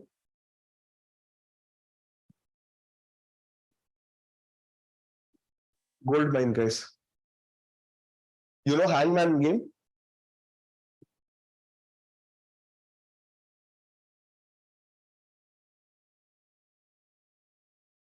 Tell me any alphabet. Let's see you guess it. C. If full hangman adre finish. Guess.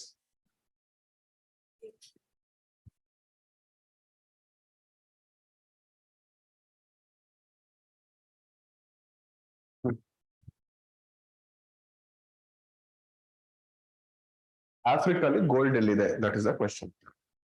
Tell another alphabet. B.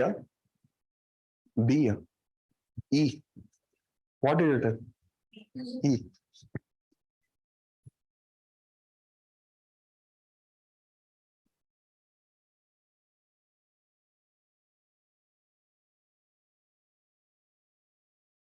Guess ಮಾಡಿ ಬೇಗ. You can just directly tell if you know. So difficult. Where is the gold mine in Africa? We have studied this. Diamond ಜ್ಞಾಪಕ ಇದೆಯಾ? Kimberley, okay. Gold? At least an alphabet at least. F, M.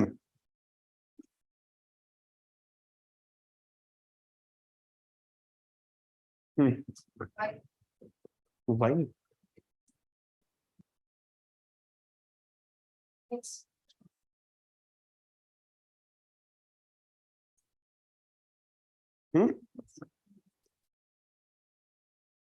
What? Kena. K?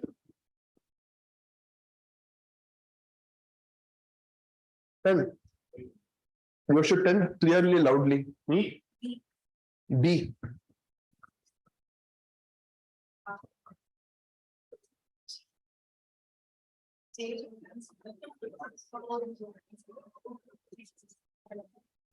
Okay. ಇವಾಗ at least ಜ್ಞಾಪಕ ಇಟ್ಕೊಳ್ಳಿ Johannesburg where gold is there. Okay so obviously ಈ ಜಾಗದಲ್ಲೆಲ್ಲ ಜಾಸ್ತಿ population ಇದೆ. Okay next urbanisation. Urbanisation very simple. ಯಾವುದೇ ಒಂದು city ಜನ we see that there is a lot of rural to urban migration. Okay so ಈ ರೂರಲ್ ಟು ಅರ್ಬನ್ ಮೈಗ್ರೇಷನ್ ಏನಕ್ಕಾಗುತ್ತೆ? First of all ಏನಕ್ಕಂದ್ರೆ ಒಂದು there are some push factors and there are some pull factors. Push factors ಅಂದ್ರೆ ಅಲ್ಲಿ ಇವಾಗ ಏನೋ ಬರಗಾಲ ಬಂದಿರುತ್ತೆ, ಡ್ರಾಟ್ ಬಂದಿರುತ್ತೆ, agricultural drought, meteorological drought, hydrological drought. You studied about all the droughts I told you to study? Any of you did? Okay, very good. Without looking into the book, what is hydrological drought?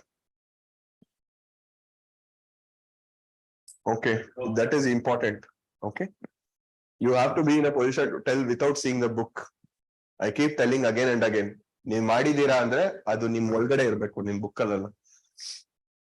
Okay, so anyways, urbanization ಅಂದ್ರೆ ಜನ ಬಂದು I was telling about push factors, pull factors.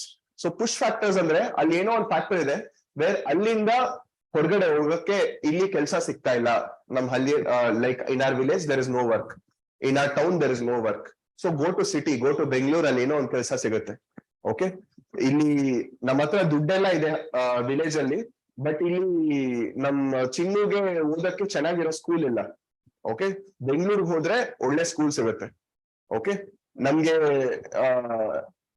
ನಮ್ ತಂದೆಯವ್ರಿಗೆ ಇದು ಏನೋ ಒಂದು disease ಬಂದಿದೆ, ಇಲ್ಲಿ ಯಾವ್ದೋ ಒಂದು ಇಲ್ಲಿ ಯಾವ ಹಾಸ್ಪಿಟಲ್ ಟ್ರೀಟ್ ಮಾಡಕ್ಕೆ ಫೆಸಿಲಿಟೀಸ್ ಇಲ್ಲ. ಬೆಂಗಳೂರಿಗೆ ಹೋದ್ರೆ ಟ್ರೀಟ್ ಮಾಡಕ್ಕೆ ಒಳ್ಳೆ ಹಾಸ್ಪಿಟಲ್ ಇದೆ, ಒಳ್ಳೆ ಡಾಕ್ಟರ್ಸ್ ಇದಾರೆ. ಓಕೆ, ನಮ್ಮ ಹತ್ರ ಇಷ್ಟೊಂದು ದುಡ್ಡಿದೆ, ಈ ಹಳ್ಳಿಯವ್ರಿಗೆ ಏನೋ ಅರ್ಥ ಆಗಲ್ಲ. Will go to Bengaluru, like ಒಳ್ಳೆ ದೊಡ್ಡ ಫ್ಲಾಟ್, ದೊಡ್ಡ ಅಪಾರ್ಟ್ಮೆಂಟ್, ದೊಡ್ಡ ವಿಲ್ಲಾ ತಗೊಂಡು ಅಲ್ಲಿ ಸೆಟ್ಲ್ ಆಗೋಣ.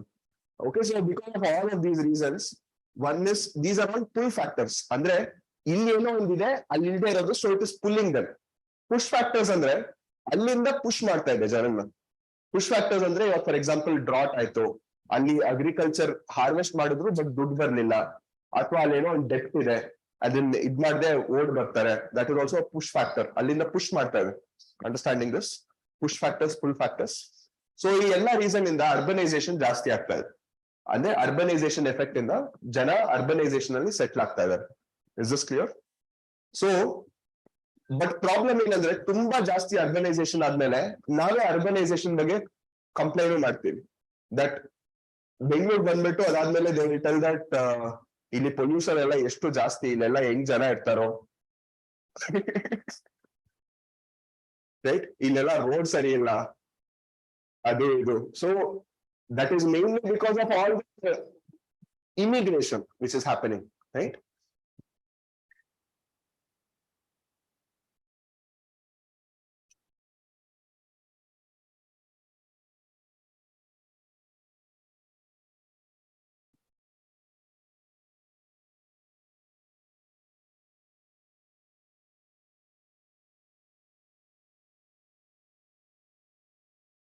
Next to industrialization.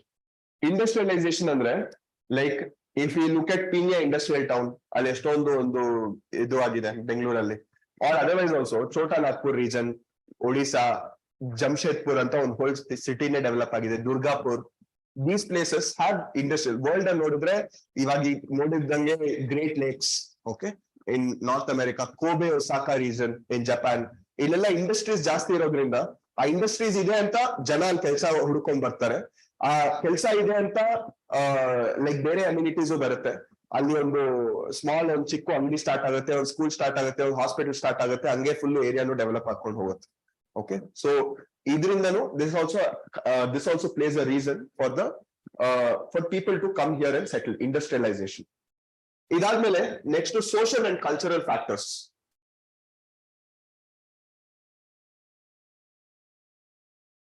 About urbanization, I have to tell you a little bit more.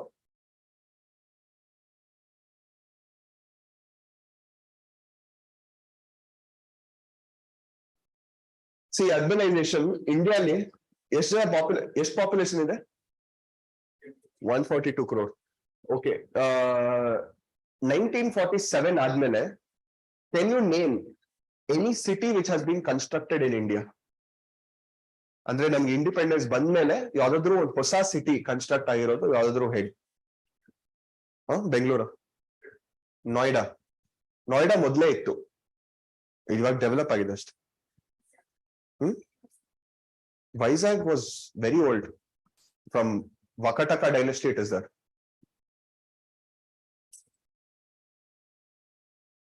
Okay, Noida is nothing but Hastinapur, all of that Mahajanapadas only, that was also one place. Next.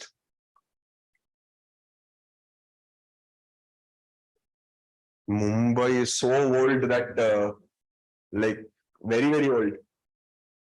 It is one of the oldest in India.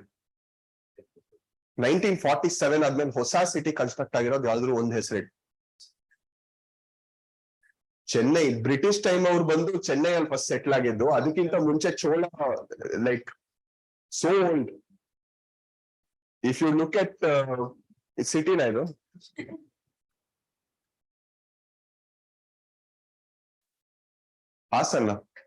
Hassan is a district, it's not a city.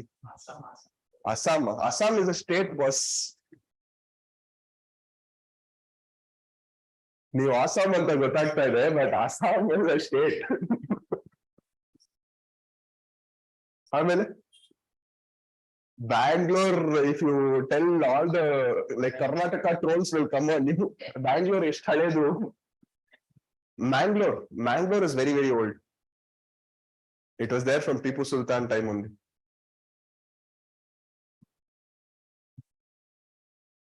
ಒಂದ್ city ಹೆಸರು ಹೇಳಿ. Options. Sorry, ಇದು interview question, prelims question ಅಲ್ಲ. You can't think of one also? I'll tell you one. Okay, Chandigarh. So Chandigarh was constructed in 1970 by this person called as Le Corbusier. He's a Swiss-French architect who designed this whole city. But in Chandigarh bitre, okay, there is ಒಂದೇ ಒಂದು city 1947 ಇಂದ ಹಿಡಿದು 2023 ವರೆಗೂ ಒಂದೇ ಒಂದು city construct ಆಗಿರೋದು. ಅದು ಬಿಟ್ರೆ ಬೇರೆ ಯಾವುದೂ ಇಲ್ಲ. ಅದಾದ್ಮೇಲೆ ರೀಸೆಂಟ್ ಆಗಿ Amaravati was also there from Satavahana time, but Telangana ಆದ್ಮೇಲೆ they started telling that okay, like we will construct Amaravati for Andhra Pradesh and ಅದನ್ನ ಡೆವಲಪ್ ಮಾಡೋಣ ಅಂತ. ಅದಾದ್ಮೇಲೆ our like one great chief minister is there for Andhra Pradesh. You know his name? Chief Minister Jagan Mohan Reddy. So he told that you seriously don't know Chief Minister's name of Andhra Pradesh. Okay. Yeah. So okay. 2 seconds ಇದು ಸ್ವಲ್ಪ ಜೀರ್ಣ ಮಾಡ್ಕೊಳಕ್ಕೆ. Okay. ಆಮೇಲೆ so there was this, he told the 3 city formula. ಅಂದ್ರೆ ಅಮರಾವತಿ ಜೊತೆ ಇನ್ನೂ 2 city ಇದು ಮಾಡ್ತೀನಿ ಅಂತ. ಬಟ್ ಈ ಒಂದು ಸಿಚುವೇಶನ್ ಹಿಂಗ್ 3 ಕ್ಯಾಪಿಟಲ್ಸ್ ಮಾಡಿದ್ಮೇಲೆ, ಅಂದ್ರೆ ಒಂದ್ ಸ್ಟೇಟ್ ಗೆ 3 ಕ್ಯಾಪಿಟಲ್ ಇರುತ್ತೆ, ಒಂದು ಲೆಜಿಸ್ಲೇಟಿವ್ ಕ್ಯಾಪಿಟಲ್, ಒಂದು ಎಕ್ಸಿಕ್ಯೂಟಿವ್ ಕ್ಯಾಪಿಟಲ್, ಒಂದು ಜುಡಿಷಿಯಲ್ ಕ್ಯಾಪಿಟಲ್ ಅಂತೆಲ್ಲ. ಸೊ ಈ ತರ ಮಾಡಿದ್ಮೇಲೆ ಎಷ್ಟೊಂದು ಇನ್ವೆಸ್ಟ್ಮೆಂಟ್ ಬರ್ತಾ ಇತ್ತು Amaravati to make it like a big city. But all of them, Japan ಅಮರಾವತಿಲಿ ಇನ್ವೆಸ್ಟ್ ಮಾಡ್ತಾ ಇದ್ರು, all of them they backed out and this also remained futile dream. ಇದನ್ನು Amaravati also did not develop only properly. So almost ಅವಾಗಿಂದ ಇವಾಗವರೆಗೂ ಸರಿಯಾಗಿ ಒಂದೇ ಒಂದು city ಬಿಟ್ಟು ಬೇರೆ ಯಾವ್ದು ಡೆವಲಪ್ ಆಗಿದೆ. ಚಂಡೀಗಢ ಒಂದು ಫ್ಲಾಪ್ ಶೋ, ಎಷ್ಟೊಂದು ಡ್ರಾಬ್ಯಾಕ್ಸ್ ಇದೆ ಆ ಸಿಟಿಯಲ್ಲಿ. So if you see none of the cities are there. But ಇವಾಗ ಎಷ್ಟು ರೂರಲ್ ಟು ಅರ್ಬನ್ ಮೈಗ್ರೇಷನ್ ಆಗ್ತಿದೆ ಅಂದ್ರೆ ಪ್ರತಿಯೊಬ್ರು almost by 2034 they tell that world investment report ಅಂತ ಒಂದು ರಿಪೋರ್ಟ್ ಇದೆ. It is given by UNCTAD. Okay, so this UNCTAD, United Nations conference on trade and development, ಇವರು world investment report ಅಂತ ಒಂದು report ಕೊಡೋದ್ರಲ್ಲಿ ದೇ ಟೆಲ್ ದಟ್ 50% ಗಿಂತ ಜಾಸ್ತಿ ಜನ, 50% ಗಿಂತ ಜಾಸ್ತಿ ಜನ they will be living in the cities by 2034. Got this? What does World Investment Report tell, which is given by UNCTAD? 50% of the population, andre nam population 150 koti idre 75 crore people will live in the cities by 2034. Is this clear? So onsari Gandhiji on statement helidru that India lives in its villages anta. So even particular statement that India lives in its villages will become an adage of the past. Okay, it will become a saying of the past. So ಜನ ಎಲ್ಲಾನು ಸಿಟಿಯಲ್ಲಿ ಬಂದು ಸೇರ್ಕೊಂಡಿದ್ರೆ ಎಲ್ಲಿಂದ, how can you call it as people living in villages, right? But ನಾವು ಇಷ್ಟು ಜನ ಇಲ್ಲಿ ಬರ್ತಾ ಇದ್ರು ಹೊಸ ಸಿಟಿ ತರ ಮಾಡೋದು ಅಥವಾ ಇರೋ ಸಿಟಿನ ಜಾಸ್ತಿ ಕೆಪಾಸಿಟಿ ಬಿಲ್ಡ್ ಮಾಡೋದು, ಆ ತರದ್ದು ಪ್ರಾಜೆಕ್ಟ್ಸ್ ಆಗ್ತಿರೋದು ತುಂಬಾ ಕಡಿಮೆ. Of course there are some things, few things, smart city mission ಅಂತ ಕರಿತಿದೀವಿ, ಅಮೃತ್ ಅಂತ ಕರಿತಾ ಇದೀವಿ, ಓಕೆ, ಹೃದಯ್ ಅಂತ ಕರಿತಾ ಇದೀವಿ. Some few things are there to develop the cities, but it is nowhere enough to what is the current population, ಎಷ್ಟು ಜನ ಬಂದು ಸಿಟೀಸ್ ಅಲ್ಲಿ ತುಂಬ್ತಾ ಇದಾರೋ. It is nowhere enough the kind of infrastructure which we are creating to the number of people which is coming in. That is why you see that the number of slums are rapidly increasing, enormously increasing. You know city ಅಲ್ಲಿ ಇರೋ population ಎಷ್ಟು ಜನ slums ಅಲ್ಲಿ ಇರ್ತಾರೆ ಅಂತ? Take a guess. 100% ಅಲ್ಲಿ, ಅಂದ್ರೆ ಸಿಟಿಲಿ 100 ಜನ ಇದ್ರೆ ಆ 100 ಜನ ಅಲ್ಲಿ ಎಷ್ಟು ಜನ ಸ್ಲಮ್ ಅಲ್ಲಿ ಇರ್ತಾರೆ? 40%? 30. Very good. That's very accurate. Okay. 30%, 33% ಜನ ಸ್ಲಮ್ ಅಲ್ಲೇ ಇರೋದು. Okay.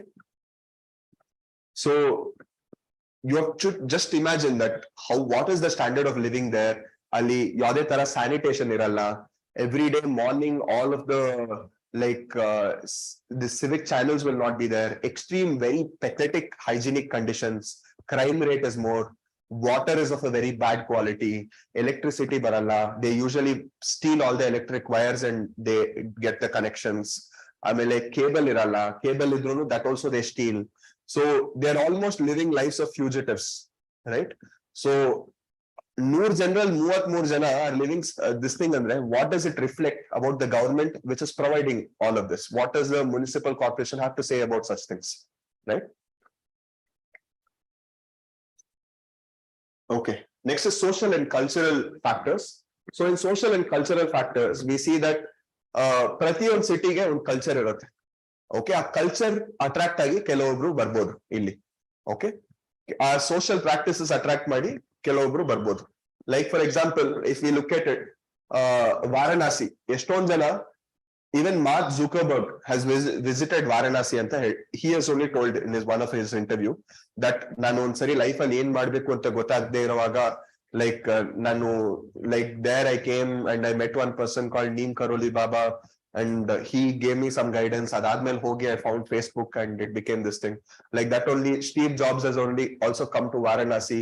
So when people of any spiritual significance they want to come, in that case they come to some certain places. And the same way, if you look at some other this thing, that if I want to have some cultural, if I want to have a very vacation like stay, if I want a very floating population, if I want to properly enjoy in my life, if I want to attend a lot of parties, I might seriously consider to go into Goa and settle, right? That's another kind of culture only.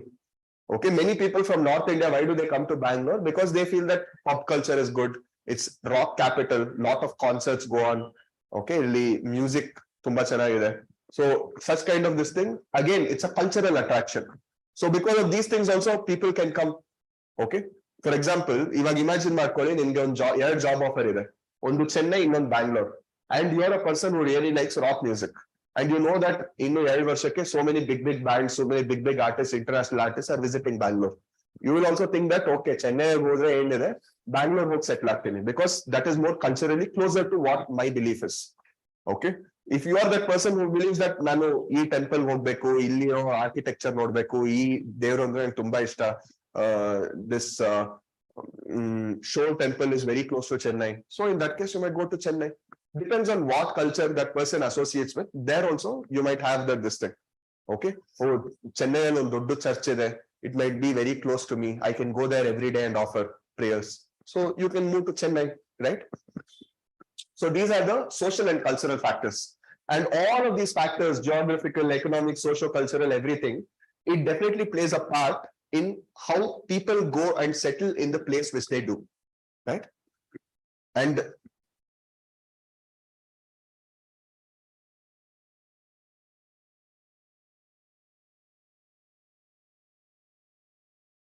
next is population growth.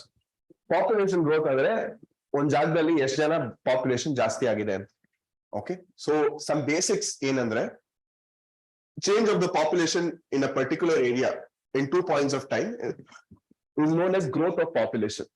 ಅಂದ್ರೆ ಇವಾಗ 2001 and 2011, 2001 ನಲ್ಲಿ 100 crores ಇದ್ರು ಅಂತ ಅನ್ಕೊಳ್ಳಿ, 2011 ನಲ್ಲಿ 121 crores ಆಯ್ತು ಅಂತ ಅನ್ಕೊಳ್ಳಿ.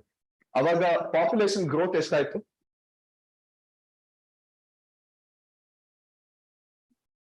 2001 ನಲ್ಲಿ 100 ಕೋಟಿ ಜನ ಇದ್ರು, 2011 ನಲ್ಲಿ 121 ಕೋಟಿ ಜನ ಇದ್ರು. ಎಷ್ಟು ಪಾಪ್ಯುಲೇಷನ್ ಗ್ರೋತ್ ಆಗಿದೆ? 21 ಕೋಟಿ. That's all. Okay. So same thing is only told here. Okay. ಅದಾದ್ಮೇಲೆ growth rate of population. So ಈ ಗ್ರೋತ್ ರೇಟ್ ಆಫ್ ಪಾಪ್ಯುಲೇಷನ್ ಏನಂದ್ರೆ, ಸೊ ಈ ರೇಟ್ ಅಂತ ಒಂದೇ ಒಂದು extra word, growth of population ಅಂದ್ರೆ 2 ಪಾಯಿಂಟ್ ಆಫ್ ಟೈಮ್ ತಗೊಂಡು ಎಷ್ಟು ಡಿಫರೆನ್ಸ್ ಇದೆ ಅಂತ ಮೆಜರ್ ಮಾಡೋದು. ಗ್ರೋತ್ ರೇಟ್ ಅಂದ್ರೆ ಅದನ್ನೇ ಪರ್ಸೆಂಟೇಜ್ ಟೈಮ್ ಅಲ್ಲಿ ಟರ್ಮ್ಸ್ ಅಲ್ಲಿ ಹೇಳೋದು. Understood this? Okay. Next is natural growth of population. Natural growth of population ಅಂದ್ರೆ ತುಂಬಾ simple. Birth rate, death rate ಎರಡು ತಗೊಂತೀವಿ. Okay. Birth rate, like the difference between birth and death in a particular region is called as natural growth of population. Like birth death ಗಿಂತ ಎಷ್ಟು ಜಾಸ್ತಿ ಇದೆ ಅನ್ನೋದು natural growth of population. Understood? ಇವಾಗ 150 ಜನ ಹುಟ್ಟಿ 100 ಜನ ಸತ್ರೆ ಎಷ್ಟು natural growth of population? 50. That's all. Okay. Next, actual growth of population. ಇದು ನ್ಯಾಚುರಲ್ ಗ್ರೋತ್ ಗಿಂತ ಬೇರೆ. Okay, and I'll tell you how. Actual growth of population ಅಂದ್ರೆ ಎಷ್ಟು ಜನ ಹುಟ್ಟಿದ್ದಾರೆ, ಎಷ್ಟು ಜನ ಸತ್ತಿದ್ದಾರೆ, ಎಷ್ಟು ಜನ ಇಲ್ಲಿ ಹೊರಗಡೆಯಿಂದ ಬಂದಿದ್ದಾರೆ, ಎಷ್ಟು ಜನ ಇಲ್ಲಿ ಬಿಟ್ಟು ಹೊರಗಡೆ ಹೋಗಿದ್ದಾರೆ. Understood this? In migration, out migration, ಇದನ್ನು ಕ್ಯಾಲ್ಕುಲೇಟ್ ಮಾಡ್ತೀವಿ in actual growth rate of population. Okay. Next is positive growth of population, negative growth of population. Positive growth of population happens when birth rate is more than death rate between 2 points of time. Or, this or is very, very important here. It's not and, it's or. Okay. ನಿಮ್ prelims question ಅಲ್ಲಿ just ಈ and ಅಂತ change ಮಾಡ್ತಾರೆ ಅಷ್ಟೇ, ನೀವು ಅಲ್ಲೇ stump ಆಗ್ಬಿಡ್ತೀರಿ. Okay. So when people from other countries migrate permanently to the region, it's or. Okay. ಆಮೇಲೆ negative growth of ಪಾಪ್ಯುಲೇಷನ್ಗೆ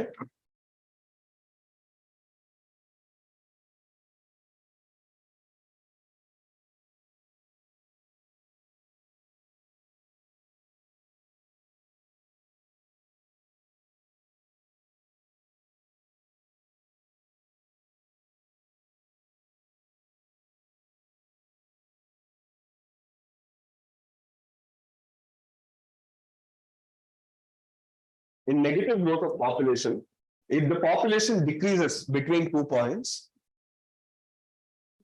of time, it is known as negative growth of population. It occurs when the birth rate falls below the death rate or people migrate to other countries. Okay. Next is components of population change. So under components of population change, you have this 3 things: birth to death to migration. Okay. We have already seen all of this. Idadmel crude birth rate ಏನಂದ್ರೆ how many number of live births in a year per 1000 population is there. Okay. So there is CBR. Okay. There is nothing but birth and P population into 1000. Okay. ಎಷ್ಟು ಜನ ಹುಟ್ಟಿದ್ದಾರೆ divided by population. So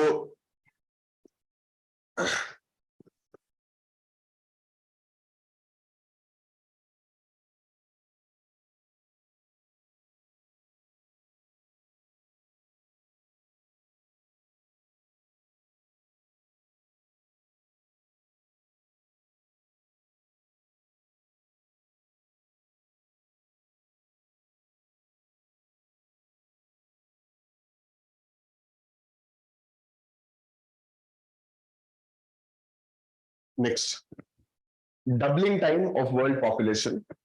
Okay, so we see that human population, it has increased more than 10 times in the past 500,000 years. Okay, in the past 500, sorry, in the past 500 years, 500 years. Andre 1 century is 1 year, atara 500 times. Okay, so in the 20th century itself, population has increased 4 times.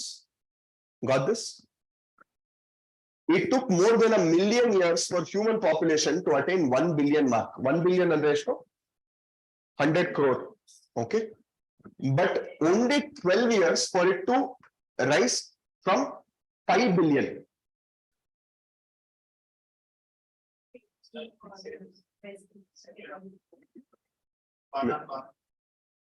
Corner. Oh, thank you.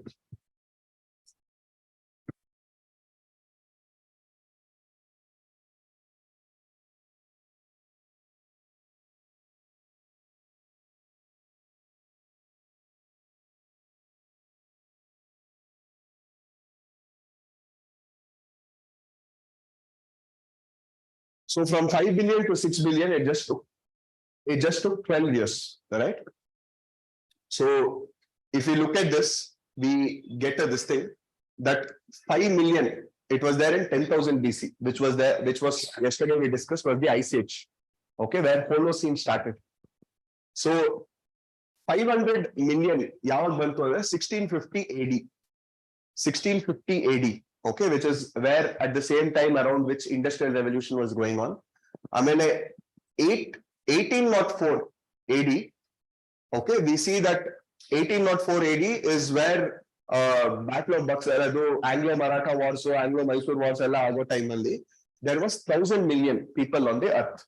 Okay, 1,000 million. It's not even 1 billion, right? 1,000 million people. Idadmele 1927, there was 2,000 million, which is about 200 crores. Okay. 1974, 400 crores. 2025, more than 800 crores people are there. 800 crore people. So, illi ನೀವು ನೋಡ್ತಾ ಇದ್ರೆ time ಕಡಿಮೆ ಆಗ್ತಾ ಇದೆ, but population ತುಂಬಾ ಬೇಗ ಜಾಸ್ತಿ ಆಗ್ತಾ ಇದೆ, ರೈಟ್? ಇದಕ್ಕೆ ಯಾರು ಜವಾಬ್ದಾರಿ? Okay.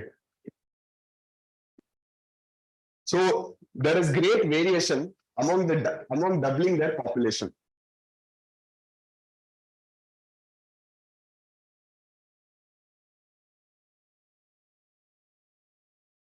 Most of the population growth is taking place in the developing countries where population is exploding. ನೀವು ಯಾವಾಗಲೂ ಒಂದು ನೋಟಿಸ್ ಮಾಡಿದ್ರೆ developed countries like USA, Europe ಇಲ್ಲೆಲ್ಲ ಪಾಪ್ಯುಲೇಷನ್ ಕಡಿಮೆ ಇರುತ್ತೆ. Okay, developing countries like India, China ಇಲ್ಲೆಲ್ಲ ಪಾಪ್ಯುಲೇಷನ್ ಜಾಸ್ತಿ ಇರುತ್ತೆ. Right? So it is again in ಏನಕ್ಕೆ ಹಿಂಗ್ ಆಗುತ್ತೆ ಅಂತ we will see a little later when we start discussing about AIDS experiment. Okay, but ಇವಾಗ ಸದ್ಯಕ್ಕೆ just notice ಮಾಡಿರಿ.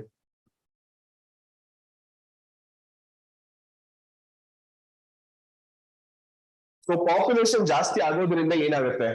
ಒಂದು diseases will tend to spread very rapidly. Like for example, if you look at China and India's amount of casualty, it will be a lot more than many other countries. Okay, ಒಂದೇನಕ್ಕಂದ್ರೆ ಇಲ್ಲಿ ಜನ ಜಾಸ್ತಿ ಇದ್ದಾರೆ, so ಜಾಸ್ತಿ ಜನ ಸತ್ರು. That is the simple logic. Okay, but other than that, we see that where population density is more, it is very easy for a virus to spread from one person to another person also. ಏನಕ್ಕಂದ್ರೆ ಅಕ್ಷಿ ಅಂದ್ರೆ 100 ಜನಕ್ಕೆ affect ಆಯ್ತು. Okay, ಅಲ್ಲಿ ಅಷ್ಟು ಜನ ಇರಲ್ಲ, right? And that's it, this particular chapter.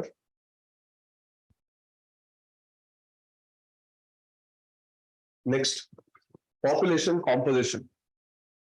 Okay, population composition is population idivi, but what is the composition like, right?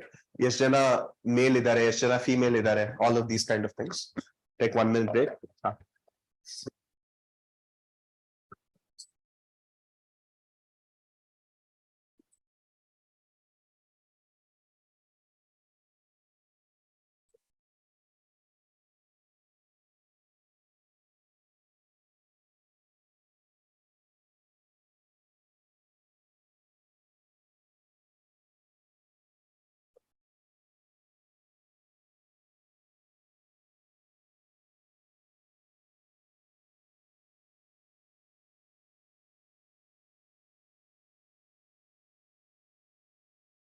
Okay. So people of each country are diverse in many respects. Each person is unique in his or her own way.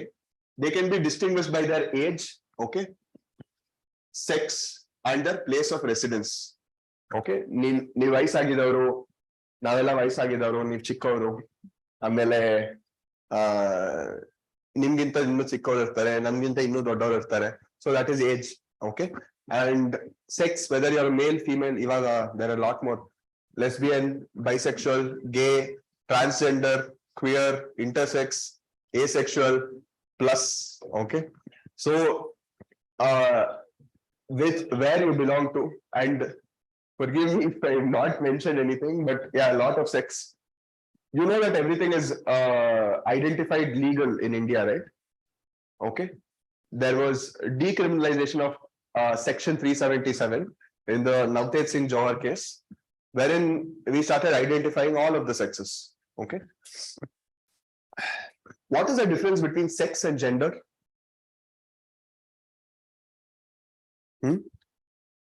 Yes. What is the difference between sex and gender?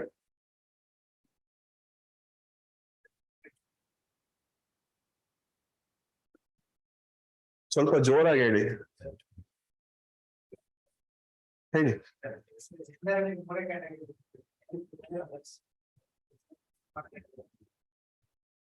Sex ಅಂದ್ರೆ ಸುಮಾರು category ಬರುತ್ತಾ? ಇಲ್ಲ ಇಲ್ಲ ಇಲ್ಲ ಇಲ್ಲ, in fact ಉಲ್ಟಾ. Okay, so sex ಅಲ್ಲಿ, okay, sex is nothing but male, female. Okay, gender, sex is biological, gender is social, right? So if we look at this, if we very rare, there are very rare instances where sex discrimination is there. Almost we don't see sex discrimination, but what we generally see is gender discrimination. Okay, because gender is an identity which is placed by the society. Understood this? So, ivaga, for example, this little become little mainstream, but okay, I will share. So, it's like imagine that who is more stronger, men or women? Physically only I'm asking. Stronger or physically? Hey, men are more stronger. Who is more fierce? Men. Okay. And who is more loving, caring? Women. Okay.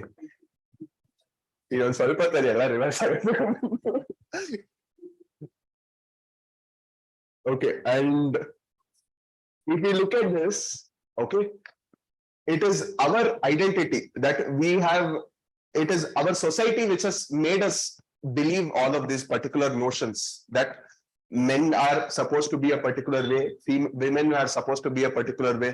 Like you would have heard of this thing that men don't cry. Hey, hurga galta idya. Okay, all of these things we would have definitely seen, but we see that all of these are traditional notions of how a man should behave, how a woman should behave in a society. Now you see that depending on society, these notions will also start changing. And if we have to look at this, we always do discrimination, which is the society will do discrimination. That is, there is gender discrimination, but sex andre biological entity, it is told that God has created this. So what God has created, we will generally not do any discrimination based on this. So if we take the example of a lion, okay, who always actually goes and hunt? It is actually the like the lioness who actually goes and hunts. So this actually is against the traditional notion that like women can't be good leaders. Okay, it's generally the men who are good leaders.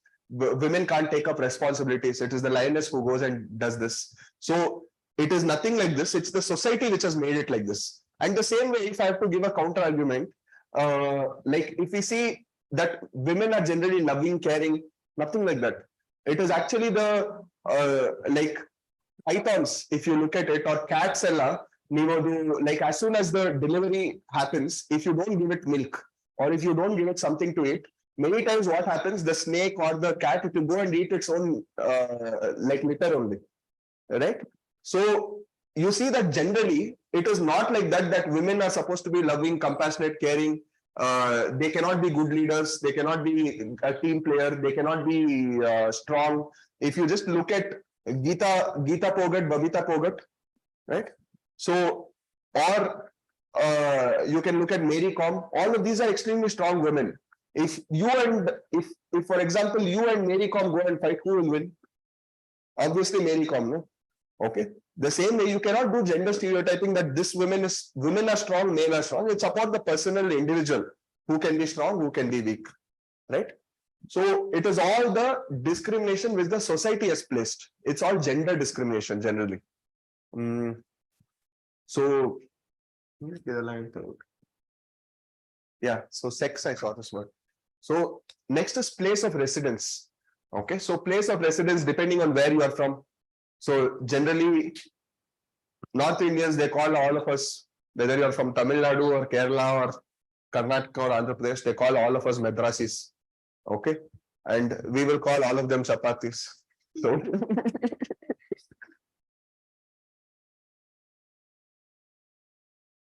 when I went to Lucknow to teach, so the exactly opposite this thing, there was something called as Madrasi Dosa camp.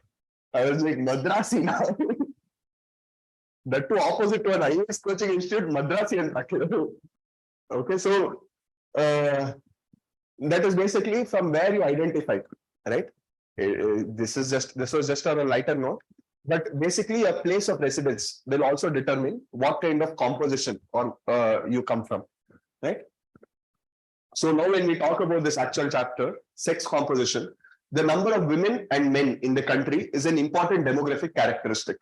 Okay, ಇದು ಏನಕ್ಕೆ important characteristic? ಏನಕ್ಕಂದ್ರೆ women ತುಂಬಾ ಕಡಿಮೆ ಆದ್ರೆ ಅಥವಾ men ತುಂಬಾ ಕಡಿಮೆ ಆದ್ರೆ, in either ways it's problematic. So almost that 50-50% ratio is very, very important, right? So the ಏನಕ್ಕೆ 50-50% ratio important? ಏನಕ್ಕಂದ್ರೆ if one goes haywire also, the next generation will face problems. It will become extremely difficult for the institution of marriage to survive. You are seeing now only that Modlu probably in our father time, like Hudga Sigbekadre, they used to be very lucky. Ivaga Hudgi Sigbekadre, we are very lucky. Like you are seeing some marriage fairs and all of these things where 2,000 people are applying for one girl. One person has to be so good to get one girl, right? No, it's actually fact now, but though the ratio between men and women are called as sex ratio. Understood this? And for every 1,000 people, how much of male population is there to how much of female population is there? Okay.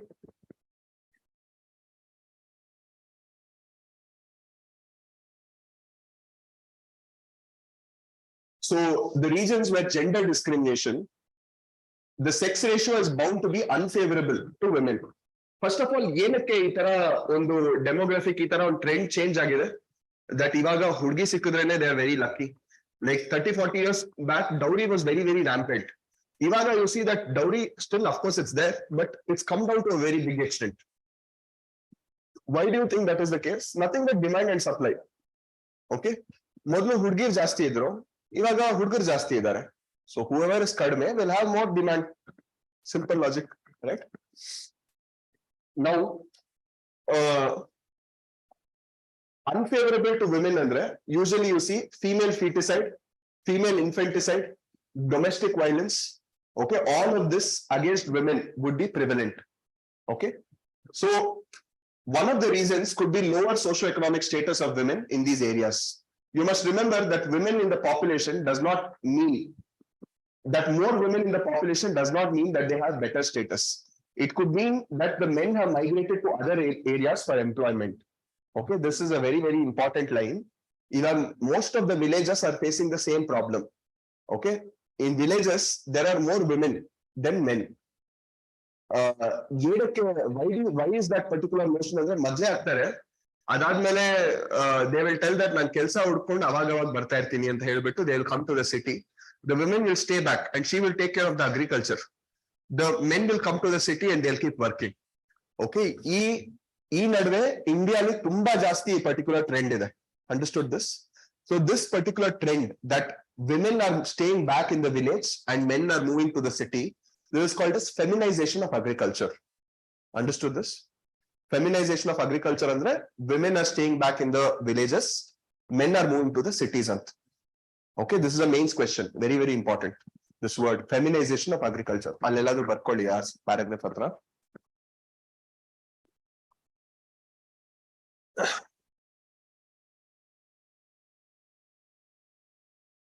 Female feticide gu female infanticide gu difference gotta? Female feticide andre you kill the baby inside the womb itself. Okay, it's called a sex selective abortion. Is sex selective abortion another? It comes through a concept of meta-son preference. Okay, so sex selective abortion another hudgi anta gottadre abort it before itself. Okay, so ivaga that particular test of knowing the sex of the baby is banned in India. Okay, and but still it is very easy. In yaradro doctor friend hatra idre hogbiಟ್ಟು ತೋರಿಸಿದ್ರೆ they will tell off ಆರಾಮ್ಸೆ. Okay, practically it is not this thing, but at least legally it is banned. To a certain extent, at least poor people and all of them, they cannot know, they could not have access and they would probably not know. So at least to some extent it is this thing, but that creates a new problem which is called as female infanticide. Female infanticide andre hudgi anta gottadre, okay, like ಹುಟ್ಟಿದ ತಕ್ಷಣ like girl child ಅಂತ ಗೊತ್ತಾದ್ರೆ ತಗೊಂಡು ಹೋಗಿ dustbin ಹಾಕ್ಬಿಡ್ತಾರೆ. Okay, and it might be very harsh to listen to this, but it is what happens in India. And you might think that India ಈ ತರ ಆಗತ್ತಾ? Definite ಆಗಿ ಆಗತ್ತೆ. Okay, like as soon as they know that it's a girl child, they go and they throw it in the dustbin, and that girl child keeps crying, and without food it ultimately dies after 1 or 2 days, right? And this is called female infanticide. Infanticide andre 1 ವರ್ಷಕ್ಕೆ ಒಳಗಡೆ ಸಾಯೋದನ್ನ infanticide ಅಂತ ಕರೀತೀವಿ. Got this? And domestic violence, I'm sure all of you know, right?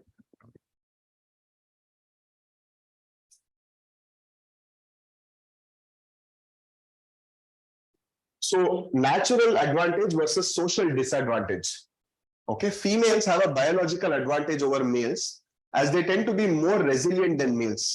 Yet that advantage is cancelled out by social disadvantages and discriminations that they face. Understood this? Okay, we pretty much explained this. Okay, men, we have made our societal structures patriarchal to cancel out any kind of advantages which God has given to the two females. Okay, by virtue of them being women. Got this?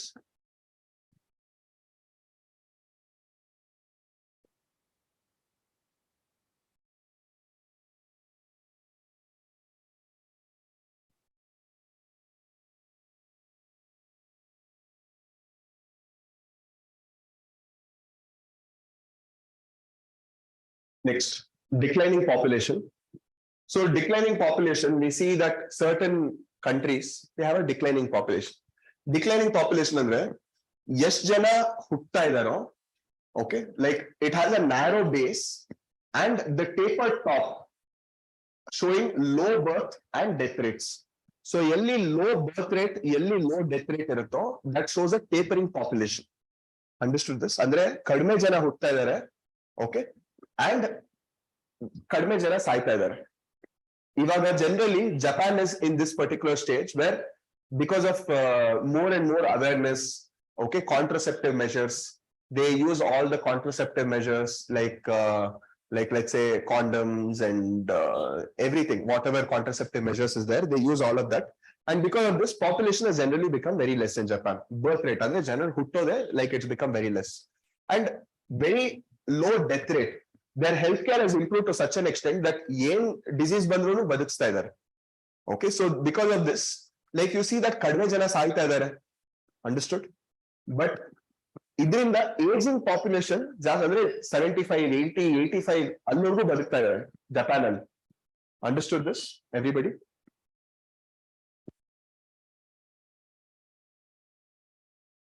Oh, I think we skipped a page, no?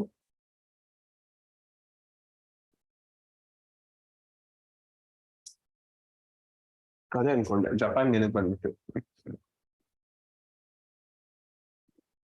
So sex ratio in the world.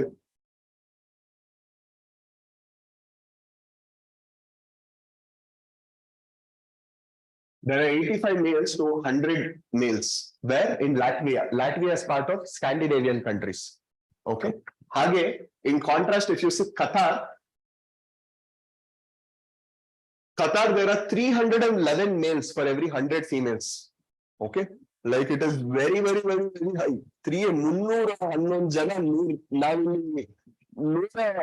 like 100 and for every 100, for every 1,000 women, we have 1,024, which is hardly anything.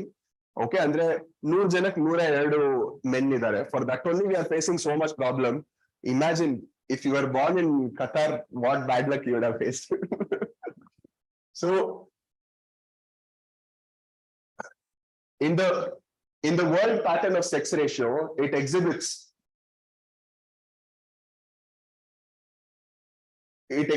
developed regions of the world. The sex ratio is favorable for women in 139 countries. And I told you approximately 195, 200 countries idare. Sex ratio is favorable to 139 countries idare. 139 deshdalli women population is more. Okay. And unfavorable in 72 countries. Got this? Okay. So in general, Asia has a low sex ratio, like China, India, Saudi Arabia, Pakistan, Afghanistan, illella lower sex ratio ide. Lower sex ratio andre eno? Females kadme idare, men jaasti idare. Okay. Any of you are planning to go to Latvia? In the other extreme, there is a greater part in Europe, including Russia. Males are the minority. Okay.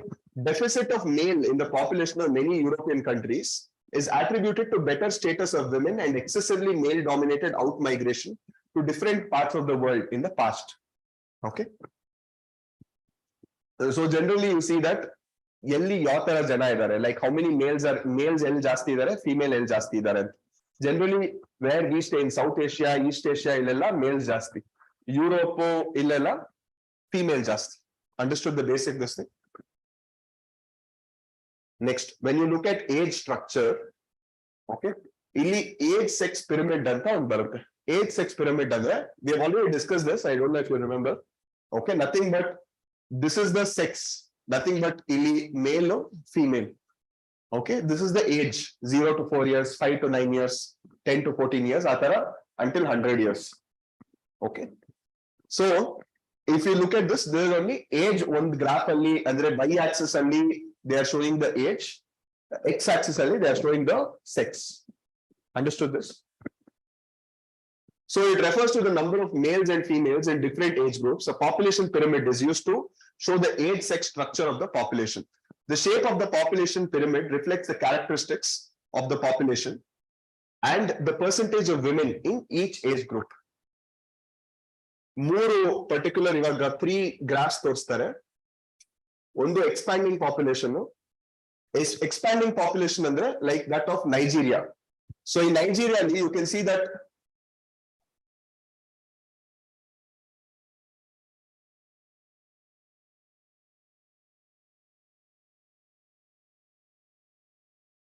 triangular shaped pyramid is there. Okay, ee tara. So what can you indicate by this? ಜಾಸ್ತಿ ಜನ ಹುಟ್ಟತಾ ಇದಾರಾ, ಜಾಸ್ತಿ ಜನ ಸಾಯ್ತಾ ಇದಾರಾ? Okay, more people are being born. So It is usually base ತುಂಬಾ wide ಆಗಿರುತ್ತೆ ಈ graph ಅಲ್ಲಿ. Okay, and ಇದು ಲೆಸ್ ಡೆವಲಪ್ಡ್ ಕಂಟ್ರೀಸ್ ಅಲ್ಲಿ ಈ ತರ ಒಂದು ಗ್ರಾಫ್ ನಾವು ನೋಡಬಹುದು, ಎಕ್ಸ್ಪಾಂಡಿಂಗ್ ಪಾಪ್ಯುಲೇಷನ್. ಸೊ ಇಲ್ಲಿ larger population have high birth rate. If you construct the pyramids of Bangladesh and Mexico, ಅದನ್ನು ಇದೇ ತರನೇ ಇರುತ್ತೆ. Okay, Bangladesh, Mexico, Nigeria, everywhere ಜಾಸ್ತಿ ಜನ ಹುಟ್ಟುತ್ತಾ ಇದ್ದಾರೆ. ಓಕೆ, ಅಂಡ್ ಕಡಿಮೆ ಜನ ಸಾಯ್ತಾ ಇದ್ದಾರೆ. So what can you understand by this? High birth rate is high, ಮತ್ತೆ death rate is low. This is the number one. Understood this? Next, constant population. Constant population. Ivaga, if you look at Australia, okay, ಎಷ್ಟು ಜನ ಹುಟ್ಟುತ್ತಾ ಇದ್ದಾರೋ ಅಷ್ಟು ಜನ ಸಾಯ್ತಾ ಇದ್ದಾರೆ. Okay, so it is bell shaped and tapered towards the top. This shows birth and death is almost equal, leading to near constant population. Okay, so you see this, it's almost like a bell tara, bell shape alli idre it is same, constant population. Again, declining population we have already seen, that is Japan's case, that like low birth rate ide and low death rate ide. Okay,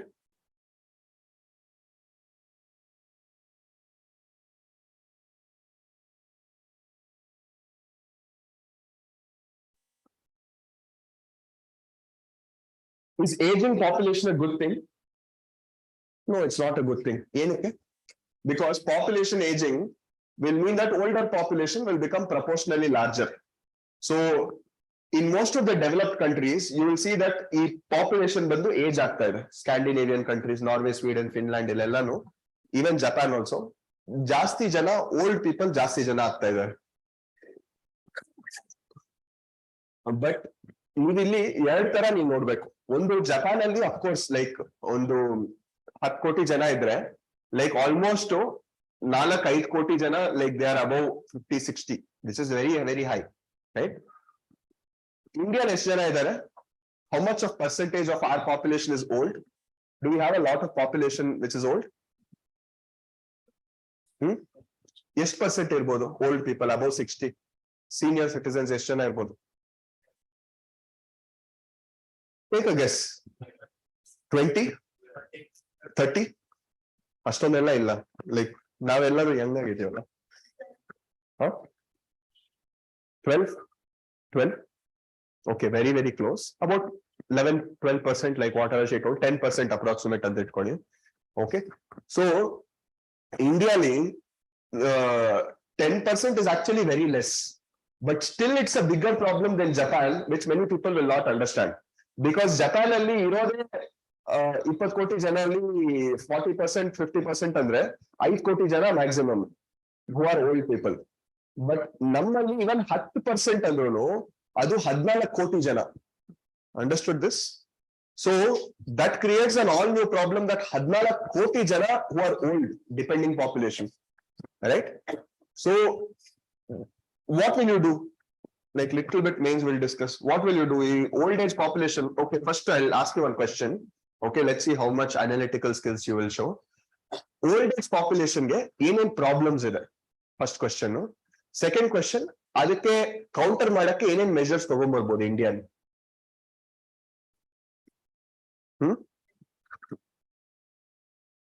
problems ಏನಿಲ್ವಾ? Health ಏನ್ health ಅಂದ್ರೆ it's very general ಅದು. ಎಲ್ಲರೂ ಏನೇನೋ ಹೇಳ್ತಾ ಇರೋ ಅಂತ ಗೊತ್ತಾಗ್ತಾ ಇದೆ, ಬಟ್ ಏನ್ ಹೇಳ್ತಾ ಇರೋ ಅಂತ ಗೊತ್ತಾಗ್ತಾ ಇಲ್ಲ ಅಷ್ಟೇ. ಜೋರಾಗಿ ಹೇಳಿ ಏನಾಗತ್ತೆ ಮ್ಯಾಕ್ಸಿಮಮ್? BP, ಶುಗರ್, ಡಯಾಬಿಟಿಸ್ ಎಲ್ಲ ಒಂದೇ. ಓಕೆ, ಆಮೇಲೆ children are not ready to what? Okay, ಏನಕ್ಕೆ?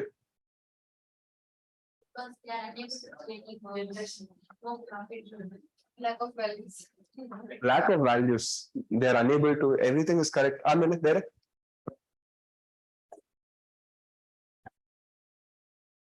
Very common problem. I'm not asking something which is very like, I'm not asking polar vortex ಹೆಂಗ್ ಫಾರ್ಮ್ ಆಗುತ್ತೆ ಅಂತೆಲ್ಲ.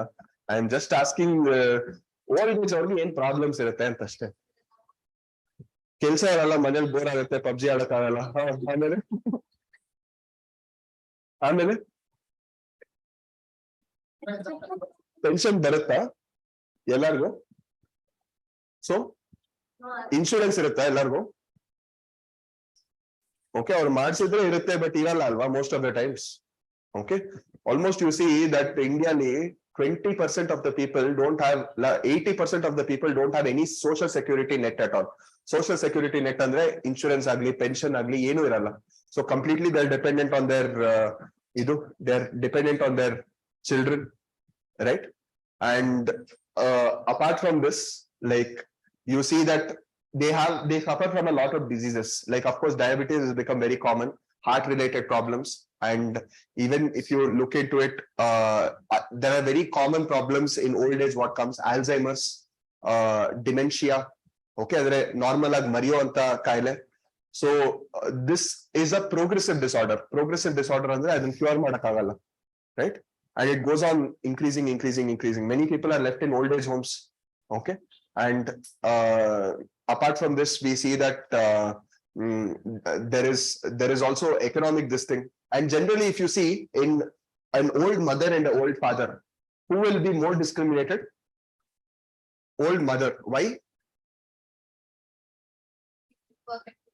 She can't work at home. Allah. She will not have any asti in her name. Okay? No, seriously. So ಅಪ್ಪನ ಹೆಸರಲ್ಲಿ ಆಸ್ತಿ ಇರುತ್ತೆ, ನೋಡ್ಕೋಬೇಕು. ಅಮ್ಮನ ಹೆಸರಲ್ಲಿ ಏನು ಇರಲ್ಲ. ಒಂದ್ ಇದಾದ್ಮೇಲೆ ಲೈಕ್ ತುಂಬಾ ಜೋರ್ ಮಾಡಕ್ ಸ್ಟಾರ್ಟ್ ಮಾಡ್ತಾರೆ, right? And all of these are very psychological. If you look at it, innately you feel that when people are helpless, then you feel that you can exploit them. So many people, ಎಷ್ಟೊಂದ್ ಜನ bike ಅಲ್ಲಿ ಕೂರ್ಸ್ಕೊಂಡು ಅಪ್ಪ ಅಮ್ಮನ road ಅಲ್ಲಿ ಅವ್ರ ಬಟ್ಟೆ ಜೊತೆ ಹಿಂಗ್ ಬಿಸಾಕ್ಬಿಟ್ಟು ಎಲ್ಲೋ ದೂರ ತಗೊಂಡೋಗಿ ಬಟ್ಟೆಯಲ್ಲಿ ಬಿಸಾಕ್ಬಿಟ್ಟು ನೀವ್ ಇನ್ಮೇಲೆ ಬರ್ಬೇಡಿ ಅಂತ ಹೇಳ್ಬಿಟ್ಟು ಹೋಗೋರು ಎಷ್ಟೊಂದ್ ಜನ ಇದಾರೆ, right? And these things do happen in India. It might be alien to us, but it doesn't deny the fact that it is happening, right? And how will you, okay, these are some problems. How will you cater to this? Senior citizen, pass. Okay, ಅದರಿಂದ ಏನಾಗುತ್ತೆ? Okay, ಓಡಾಡಕ್ easy ಆಗುತ್ತೆ. ಒಂದ್ ಸ್ವಲ್ಪ ಅವ್ರ economic dependence ಒಂದ್ ಸ್ವಲ್ಪ ಅವ್ರು ಎಲ್ಲೆಲ್ಲಿ ದುಡ್ಡು ಉಳಿಸ್ತಾರೆ. ಆಮೇಲೆ medical facility, very good. Provide them insurance ಇಲ್ಲಾಂದ್ರೆ ಇನ್ಶೂರೆನ್ಸ್ ಮಾಡಿಸಿ, ಪೆನ್ಷನ್ ಇಲ್ಲಾಂದ್ರೆ ಪೆನ್ಷನ್ ಕೊಡಿ. ಓಕೆ, ಅಟಲ್ ಪೆನ್ಷನ್ ಯೋಜನಾ, ಇನ್ನೊಂದು pension Yojana, all of these government programmes ಇದಾರೆ. ಅದ್ರ ಬಗ್ಗೆ ಅವೇರ್ನೆಸ್ ಮಾಡ್ಬೇಕು, ಅದ್ರ ಬಗ್ಗೆ ಎನ್ರೋಲ್ಮೆಂಟ್ ಮಾಡ್ಬೇಕು. ಆಮೇಲೆ ಆಲ್ವೇಸ್ ರಿಮೆಂಬರ್, ಒಂದು ಒಳ್ಳೆ ಫ್ಯೂಚರ್ ಈ ಪರ್ಟಿಕ್ಯುಲರ್ ಸಿಚುವೇಶನ್ ಅಲ್ಲಿ ನೀವೆಲ್ಲರೂ ಬ್ಯೂರೋಕ್ರಾಟ್ಸ್ ಆಗ್ಬೇಕಂದ್ರೆ ಒಂದ್ ಯಾವಾಗ್ಲೂ ನೀವು ನಿಮ್ ಜೊತೆನೆ ಇಟ್ಕೊಂಡಿರ್ಬೇಕು in all your solutions. That is technology. Okay, you have to bring technology to all your solutions. Technology is a brilliant aid. Okay, like eston janak hearing kesalla, bring hearing aids, bring apps wherein they will be engaged. Okay, ivaga these are called as geron technology. Geron technology andre like pediatric ide, like pediatric andre makkaldu, ಅದೇ ತರ geriatric healthcare ಅಂದ್ರೆ ವಯಸ್ಸಾದವರು. Understood this? So this is called as aging population.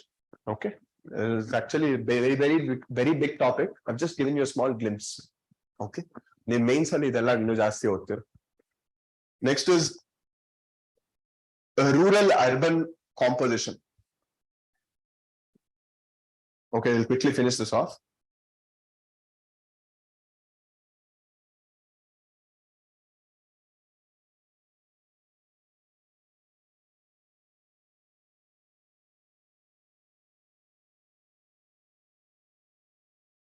So the division of population into rural and urban is based on the residence.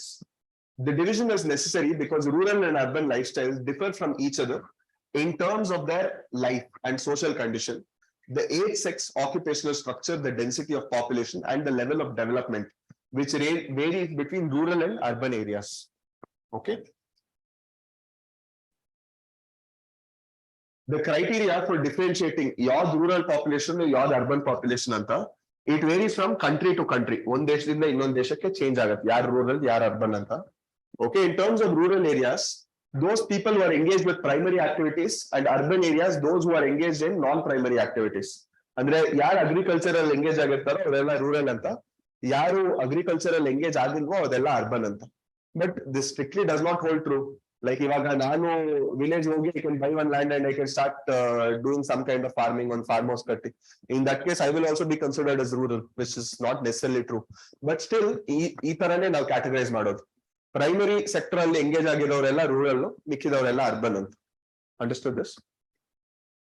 So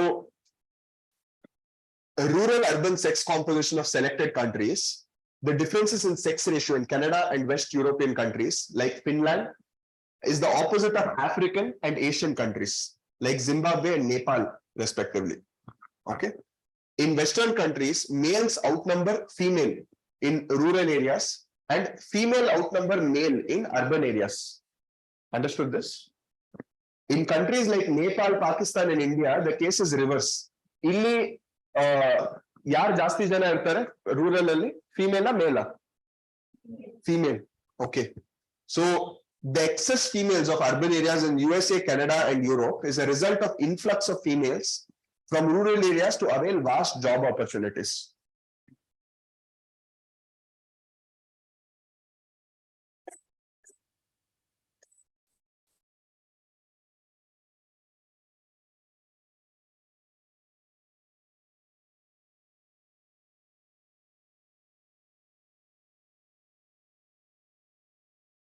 The sex ratio in Asian urban countries remains male dominated and predominance of male migration. It is also in countries like India, female participation in farming activity is fairly high. Okay, shortage of housing, high cost of living, paucity of job opportunities and lack of security in cities discourage women to migrate from rural to urban areas. Generally, if we look at all rape cases, all law cases, e-cases, mostly it will be in cities. Right? ಅದಕ್ಕೆ ಅಂತ rural ಅಲ್ಲಿ ಆಗಲ್ಲ ಅಂತಲ್ಲ. Okay, but you see that general it is more in cities. There are two reasons. ಒಂದು actual ಆಗಿ ಕಡಿಮೆ ಆಗ್ತಿದೆ, ಇನ್ನೊಂದು ರೂರಲ್ ಏರಿಯಾಸ್ ಅಲ್ಲಿ ರಿಪೋರ್ಟ್ ಆಗ್ತಾ ಇಲ್ಲ. These could be the two reasons. ಇನ್ನೊಂದು literacy. So in terms of literacy we see that the proportionate of literate population is an indicator of socio economic development. ಇಂಡಿಯಾಲಿ ಯಾರು ಲಿಟ್ರೇಟ್ ಅಂತ ಕರಿತೀವಿ? Who are the literate people?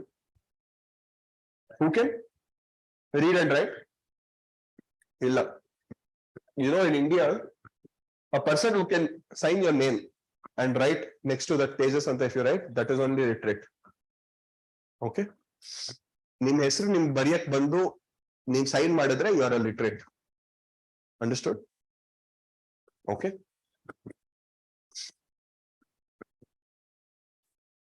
So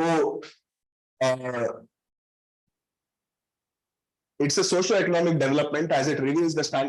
Basically, Anguti chap, you know. Okay, so Hebbeto. So whoever is not Hebbeto are all literate. Okay. So social status of female, availability of educational facilities and policies of government, level of economic development is both a cause and consequence of development. India's literacy rate denotes a percentage of population above 7 years of age who is able to read, write and have ability to do arithmetic calculations while with understanding. Arithmetic calculation is trigonometry ella ankobedi. Okay, 2 plus 10 literate. Okay, you are considered ಅಷ್ಟೇ. Okay, so basic ಅಷ್ಟು ಮಾಡಕ್ ಬಂದು ನಿಮ್ಗೆ sign ಮಾಡಿ ನೀವು ಒಂದ್ line ಏನಾದ್ರು ಅಲ್ಲಿ ತೋರಿಸ್ಬಿಟ್ಟು ಏನಾದ್ರು ಅದು ಓದ್ಬಿಟ್ಟು ಒಂದು ಸೈನ್ ಮಾಡಿದ್ರೆ you are a literate. Okay, but generally when you go to government offices this is how it is. Like ಏನಪ್ಪಾ ಸೈನ್ ಮಾಡ್ತೀಯಾ? ಓಕೆ ಆಯ್ತು, they will write you are literate, that's all. Okay, fine, will continue the remaining thing. Will meet at 6:12.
2% ಇದೆ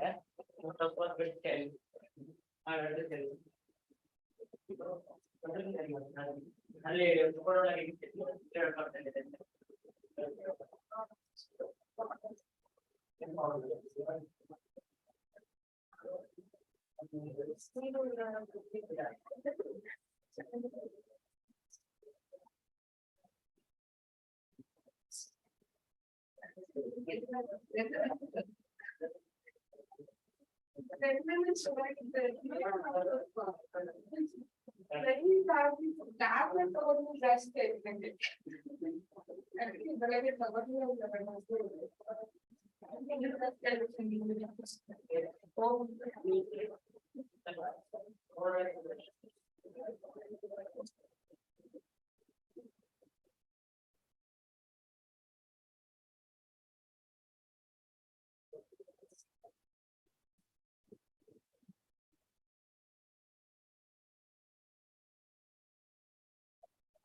No.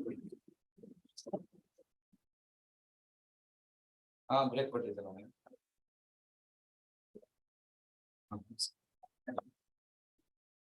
ಸರಿ.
Okay.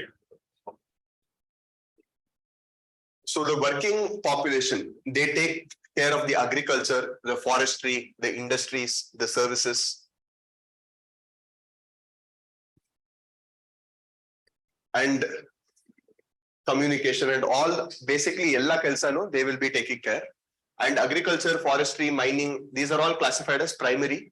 Manufacturing is classified as secondary. Transport, communication, and other services are classified as tertiary. Okay. And we have ideas of developing ideas of quaternary activities also. I've also already told you what is quaternary, what is quinary also, right? There is a fifth phase. What is quinary?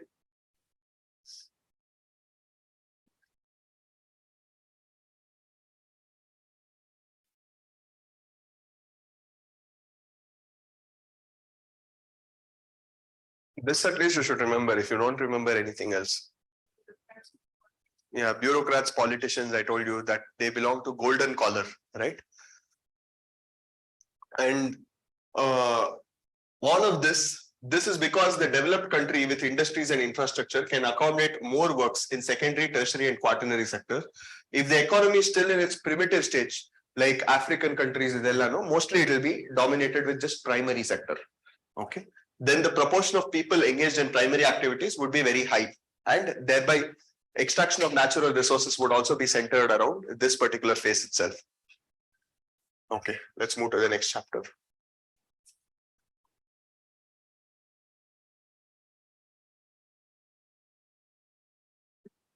Okay, fourth chapter, human development.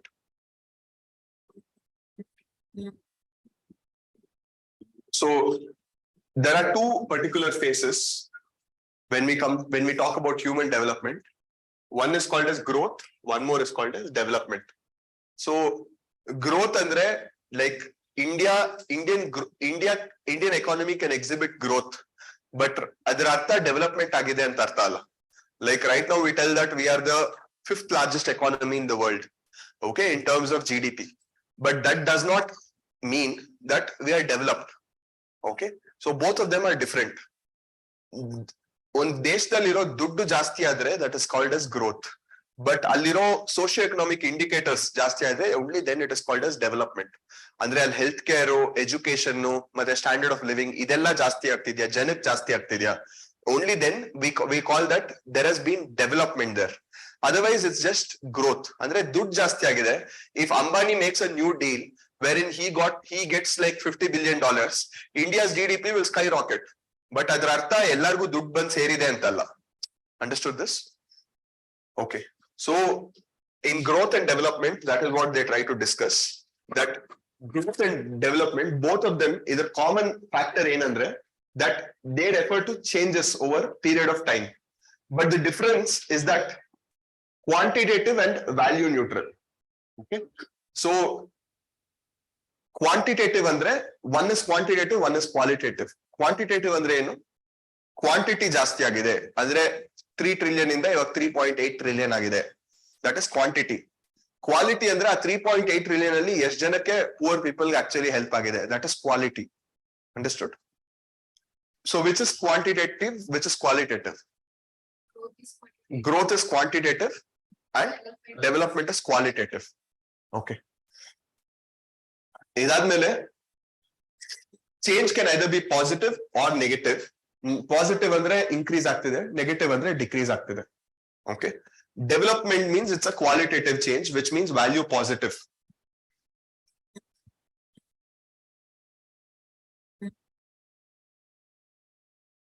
Development cannot take place unless there is an increment or addition in existing conditions.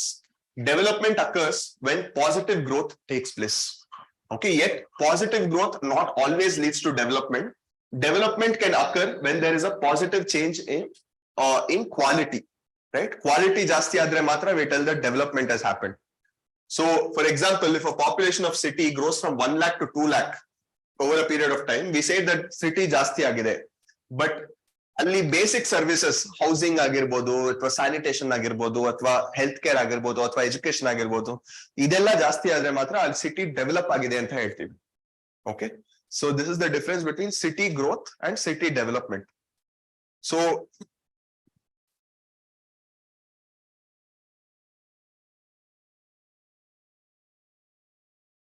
this means that the bigger economy of the country, the more developed it was considered, even though this growth does not really mean much change in the lives of people.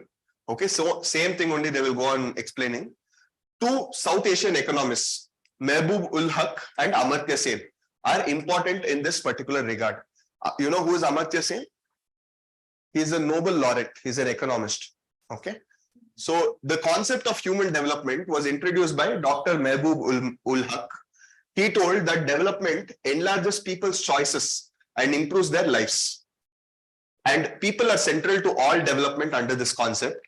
These choices are not fixed and keep on changing. The basic goal of development is to create conditions where people can live meaningful life. Okay.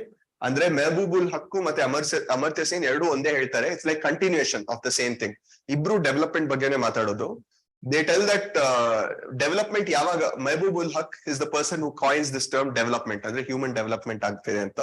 He tells this doctor Mahbubul Haq, he tells that ಯಾವಾಗ ಜನರ ಹತ್ರ choices ಜಾಸ್ತಿ ಬರುತ್ತೋ ಅವಾಗ development ಆಗಿದೆ ಅಂತ. ಇವಾಗ ನೀವೇ ಯೋಚನೆ ಮಾಡಿ, when you are a poor person and when you get 10 kgs of rice, okay, ನೀವಲ್ಲಿ ಜಾಸ್ತಿ ಕ್ವೆಶನ್ ಮಾಡ್ತೀರಾ ದಟ್ ಈ ತರ ಆಗಿದೆ, ಹಿಂಗಾಗಿದೆ, ಹಂಗಾಗಿದೆ ಅಂತ. You will be very happy that you got 10 kgs of rice. ಅದೇ if you look at some other thing where in you see that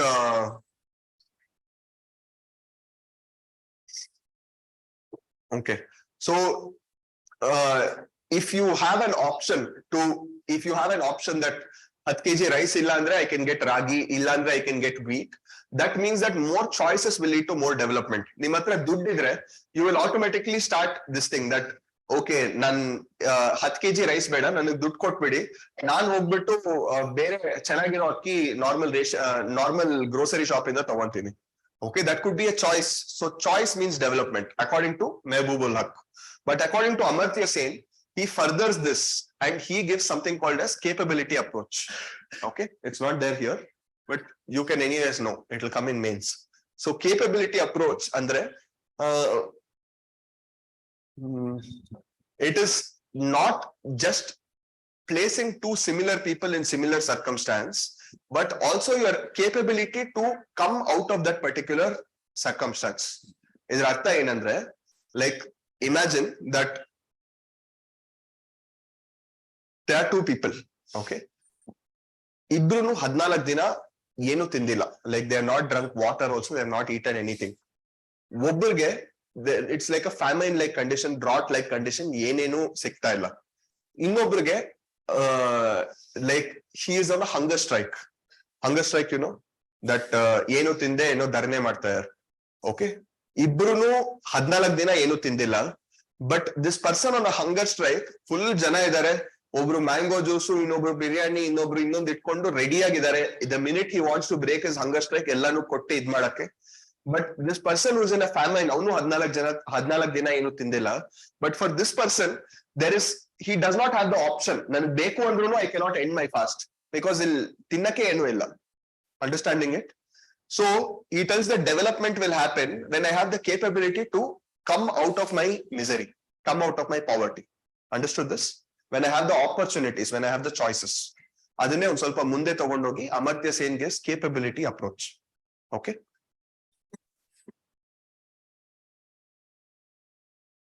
So if we have to quantify this in terms of growth and in terms of development, we see that growth generally on the 70 years ಬದಲು 80 years ಬದುಕಿದ್ರೆ we tell that that is like more growth in terms of demographics. Okay, life expectancy ಅಂತ ಹೇಳ್ತೀವಲ್ವಾ, life expectancy ಅಂದ್ರೆ ಏನು, ಎಷ್ಟು ವರ್ಷ ಬದುಕ್ತೀವಿ ಅಂತ. But ಬರೀ ಎಷ್ಟು ವರ್ಷ ಬದುಕ್ತೀವಿ ಅನ್ನೋದು ಇಂಪಾರ್ಟೆಂಟಾ, ಹೆಂಗ್ ಬದುಕ್ತೀವಿ ಅನ್ನೋದು ಇಂಪಾರ್ಟೆಂಟ್ ಅಲ್ವಾ? Okay, like you know what is the life expectancy of in India? ಇಂಡಿಯಾಲ್ ಒಂದ್ಸರಿ ಹುಟ್ಟಿ ಇಲ್ಲೇ ಬದುಕಿದ್ರೆ ಎಷ್ಟ್ ದಿನ ಇರ್ಬೋದು ನಾವು? 60. ಅಂದ್ರೆ 60 ವರ್ಷ ಆದ್ಮೇಲೆ ರಿಟೈರ್ಮೆಂಟ್ ತಗೊಂಡಿದ ತಕ್ಷಣ ಸತ್ತೋಗ್ತೀವಿ. 85 ತುಂಬಾ ಜಾಸ್ತಿ ಆಯ್ತು. 71 is correct. Okay, 71 it is for you guys, ಅಂದ್ರೆ women. Okay, men, do you think we will live longer than women or lesser than women? ಅಷ್ಟೊಂದು ತಲೆ ತಿಂತಾರ? ಓಕೆ, ಸೊ ಎಷ್ಟು ವರ್ಷ ಬದುಕ್ಬೋದು ಅವ್ರು? 71 ಅಂದ್ರೆ ನಾವೆಷ್ಟು? 60? 68 is correct. Okay, so 68 is male and 71 is female. Understood? Okay, so this is the general life expectancy. But ಅಷ್ಟು ವರ್ಷ ಬದುಕಿದ್ರೆ is it enough? We have to have some standard of living also, no? Standard of living ಗೆ ಒಳ್ಳೆ ಕುಡಿಯಕ್ ನೀರು, ಉಸಿರಾಡಕ್ ಚೆನ್ನಾಗಿರೋ ಗಾಳಿ, ಇರಕ್ ಒಂದ್ ಒಳ್ಳೆ ಮನೆ, ಓಕೆ, ಒಂದು ಮಕ್ಕಳನ್ನ ಓದ್ಸಕ್ಕೆ ಅಥವಾ ಇದು ಓದಕ್ಕೆ ಒಂದು ಒಳ್ಳೆ ಎಜುಕೇಶನಲ್ ಇನ್ಸ್ಟಿಟ್ಯೂಷನ್, ಏನಾದ್ರೂ ಕಾಯಿಲೆ ಬಂದ್ರೆ to go to a good hospital. All of this also becomes very, very important, right? So this is a standard of living. So it is not just the quantity, but also the quality, which is also of importance. Okay.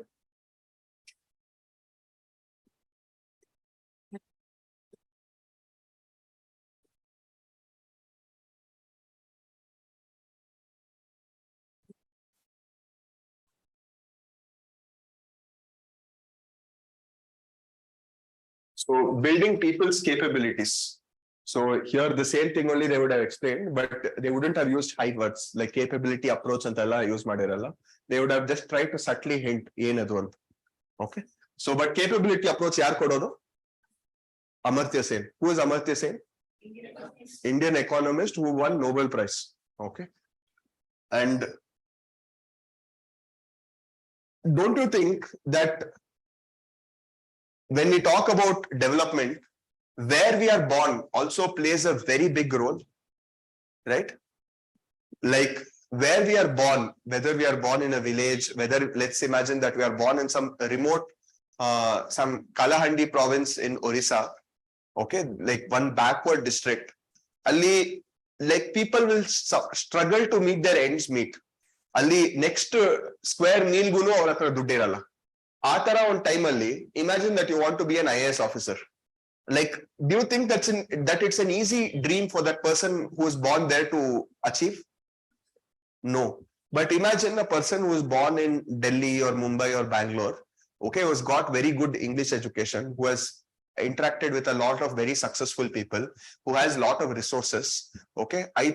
ಒಂದು ವರ್ಷ ಇಲ್ಲಾಂದ್ರೆ 2 ವರ್ಷ, 2 ವರ್ಷ ಇಲ್ಲಾಂದ್ರೆ 4 ವರ್ಷ, 10 ವರ್ಷ ಕೂತ್ಕೊಂಡು ಬರೀ IAS ಆಫೀಸರ್ ಆಗೋವರೆಗೂ ಓದ್ತಾನೆ ಇರು ಅನ್ನೋಷ್ಟು ಫ್ರೀಡಮ್ ಇದ್ರೆ, ಅನ್ನೋಷ್ಟು ಲಕ್ಸುರಿ ಇದ್ರೆ, okay, they will also sit, they will also prepare for a lot of time, their background will be so strong, they'll be English educated. So idrinda enagutte, they don't you think that this person's chance of success is much more than that person who is born in a backward district in Orissa?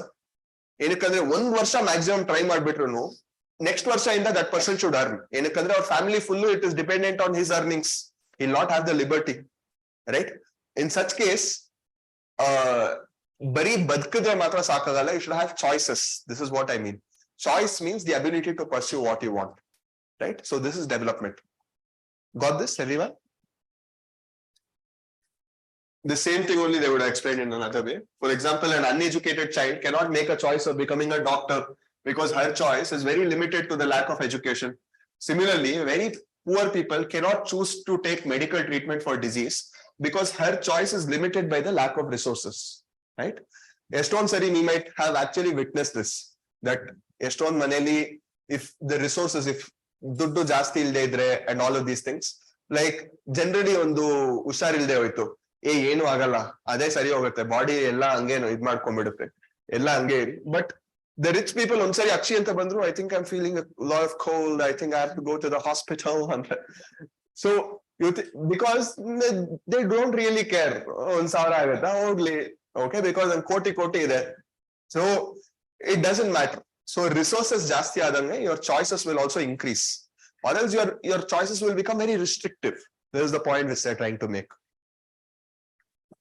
Ivaga there are 4 pillars of human development. Okay, idu ನಾವು HDI ಅನ್ನೋದು HDI ಅಂದ್ರೆ human development index ಅನ್ನೋ ಒಂದು index ಅಲ್ಲಿ ಇದನ್ನ ನೋಡ್ತೀವಿ. Okay, so ಈ 4 pillars, ಒಂದು ಬಿಲ್ಡಿಂಗ್ ಹೇಗ್ ಪಿಲ್ಲರ್ಸ್ ಹೆಂಗ್ ಸಪೋರ್ಟ್ ಮಾಡತ್ತೋ ಅದೇ ಹಾಗೆ ನಾವು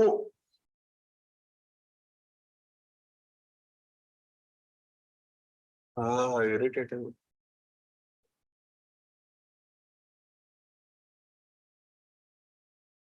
ಹಾಗೆ there are 4 concepts which ensures development. First one is equity, second is sustainability, third one is productivity, and the fourth one is empowerment. Okay, so what are the 4 things? Equity, sustainability, productivity, and empowerment.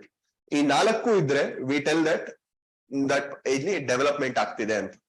Okay, first one ಏನು? First, what is the word? Equity. So first let's try to understand what is equity. So equity andre it will come in your polity also. Okay, article 14, 15, 16, 17, 18 also, it talks about equity in some of them explicitly, some of them implicitly. So ಇಲ್ಲಿ equity ಅಂದ್ರೆ ಏನಂದ್ರೆ ಪ್ರತಿಯೊಬ್ಬರಿಗೂ equal opportunities ಕೊಡೋದು. Okay, in simple terms. But if I have to explain it a little bit more, this thing, it is giving equity is there to ensure equality. Understood? But ಇವಾಗ imagine ಮಾಡ್ಕೊಳ್ಳಿ, ಒಂದು race ಓಡ್ತಾ ಇದ್ದೀರಾ. ಈ race ಅಲ್ಲಿ ಒಬ್ರು Usain bolt ಓಡ್ತಾ ಇದಾರೆ, ಇನ್ನೊಬ್ರು ಲೈಕ್ ನಂತರ ಒಂದ್ ಸ್ವಲ್ಪ ಹೊಟ್ಟೆ ಇರೋರು ಓಡ್ತಾ ಇದಾರೆ. ಓಕೆ, ಇನ್ನೊಬ್ರು ಒಂದ್ ಕಾಲ್ ಇರಲ್ಲ, ಇನ್ನೊಬ್ರು ವೀಲ್ ಚೇರ್ ಅಲ್ಲಿ ಇರ್ತಾರೆ. 4 ಜನಕ್ಕೂ ಒಂದೇ ಸ್ಟಾರ್ಟಿಂಗ್ ಪಾಯಿಂಟ್ ಇರೋದು. ಓಕೆ, ಪ್ರತಿಯೊಬ್ಬರನ್ನು ಈಕ್ವಲ್ ಆಗಿ consider ಮಾಡಿದಂಗೆ. Do you think that is correct, or do you think ಪ್ರತಿಯೊಬ್ಬರಿಗೂ ಬೇರೆ ಬೇರೆ ಈಕ್ವಲ್ ಚಾನ್ಸ್ ಆಫ್ ವಿಕ್ಟರಿ ಇರಕ್ಕೆ, ಅಂದ್ರೆ equal chance to win the race ಇರಕ್ಕೆ ಪ್ರತಿಯೊಬ್ಬರಿಗೂ ಬೇರೆ ಬೇರೆ ಸ್ಟಾರ್ಟಿಂಗ್ ಪಾಯಿಂಟ್ಸ್ ಇರಬೇಕು?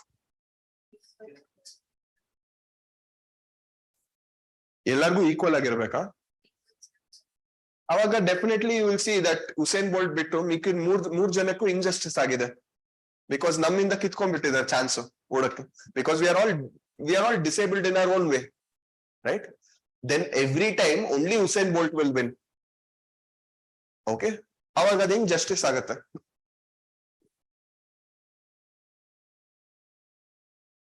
Just give me an argument that why you feel that is correct. No argument? Okay, so if we had placed a different this thing, then everybody is given an opportunity to win according to our disability. Why that disability has come? It could be because of so many reasons which the state itself is responsible. And to address the historic injustice, you are given equity there. ಅಂದ್ರೆ equity ಅಂದ್ರೆ basically ಪ್ರತಿಯೊಬ್ಬರಿಗೂ ಒಂದೇ ತರ treat ಮಾಡದೆ ಪ್ರತಿಯೊಬ್ಬರಿಗೂ ಬೇರೆ ಬೇರೆ ತರ ಟ್ರೀಟ್ ಮಾಡೋದು. ಓಕೆ, ಇವಾಗ imagine that one person is like very fat, one person is malnourished, one person is okay, ಪ್ರತಿಯೊಬ್ಬರಿಗೂ ಒಂದೇ ಡಯಟ್ ಕೊಟ್ರೆ ಆಗುತ್ತಾ? That is equality. ಪ್ರತಿಯೊಬ್ಬರಿಗೂ ಒಂದೇ ಡಯಟ್ ಕೊಡೋದು is equality. Do you think that different diets should be given to address nutrition aspect of everyone? Yes. So if that is the case, then here also it's the same thing, right? And same way is our reservation concept also. So we see that certain people have always been discriminated, and it's 2000 years of discrimination. So in that 2000 years of discrimination, you cannot take it away like this. Okay, so somebody has to 2000 ವರ್ಷ discriminate ಮಾಡಿದ್ದಕ್ಕೆ ಯಾರೋ ಒಬ್ರು ಕಟ್ಟಬೇಕು ಇದು. So in that case we have given some special addition, we have given some reservation to address this. What is this? It's nothing but development, right? So I can give you other examples also, but I think I made my point, right? So irrespective, same way if you see women, okay, women generally if you see, mostly if there is no women reservation, okay, you will see that ಪ್ರತಿಯೊಂದು parliament ಇದು state legislative assembly panchayat ಎಲ್ಲಾ ಕಡೆ ಬರೀ men only will be the leaders. ಅವಾಗ ವಿಮೆನ್ಗೆ ಮುಂದೆ ಚಾನ್ಸೇ ಕೊಟ್ಟಿಲ್ಲ, ಅವ್ರು ಲೀಡರ್ ಚಾನ್ಸೇ ಕೊಟ್ಟಿಲ್ಲ ಅಂದ್ರೆ ಅವಾಗ ಅವ್ರು ಹೇಗ್ ಮುಂದೆ ಬರ್ತಾರೆ? ಅವ್ರ ನೀಡ್ಸ್ ಯಾರು ಅಡ್ರೆಸ್ ಮಾಡೋದು? So in this case you give some reservation to women, tell that you can also become leaders, and you make sure that this much of percentage of minimum women will be there in the leadership positions. Got this? So use how reservation works. And same way with the race, income. Okay, income, if we have to see, how does our taxation work? Is taxation progressive, regressive, or how is it? Is it a flat taxation?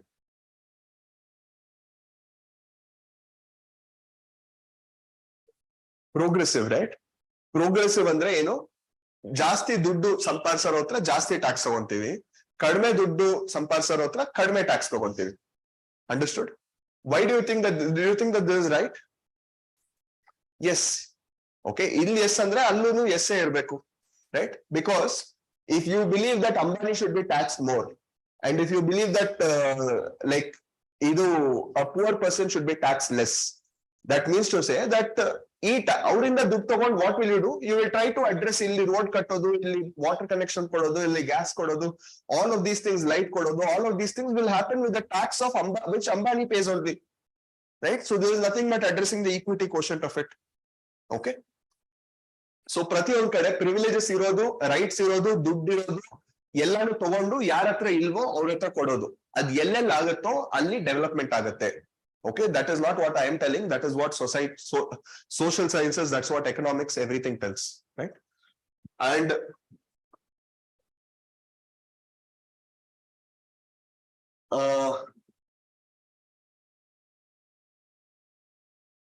next, second one is sustainability. So sustainability is nothing but continuity in the availability of opportunities. To have sustainable human development, each generation must have the same opportunities. All environmental, financial, and human resources must be used, keeping in mind the future. Misuse of the resources will lead to fewer opportunities in the future generations. Okay, sustainability, you all know sustainable development. Now, ಇರೋ resource ಹೇಗೆ use ಮಾಡ್ಬೇಕಂದ್ರೆ ಮುಂದಿನ ಜನರೇಷನ್ಗೂ ಇರೋ ತರ use ಮಾಡ್ಬೇಕು. ನಾನೇ ಎಲ್ಲ use ಮಾಡ್ಬಿಟ್ಟು ಮುಂದಿನ ಜನರೇಷನ್ ಲೈಕ್ ಮುಂದಿನ ಜನರೇಷನ್ ಏನು ಇಲ್ದೇ ಇರೋ ತರ ಮಾಡಬಾರ್ದು, right? So if we see that, how can we see this? Like, for example, imagine that I am a village panchayat head. I do not send my girl child to school. Okay, have I denied sustainability quotient in her? Yes, because if I send her to school, she has the potential to become anything. It could be a doctor, it could be an IAS officer, it could be a normal this thing, or if she decides, it could be a housewife also.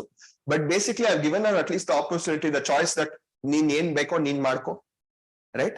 But if I take it away, if I snatch that opportunity before sending her to school, then I am taking away that opportunity from her before she does anything, right?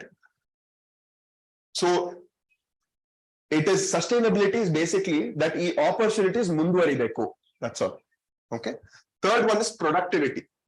Productivity here means human labor.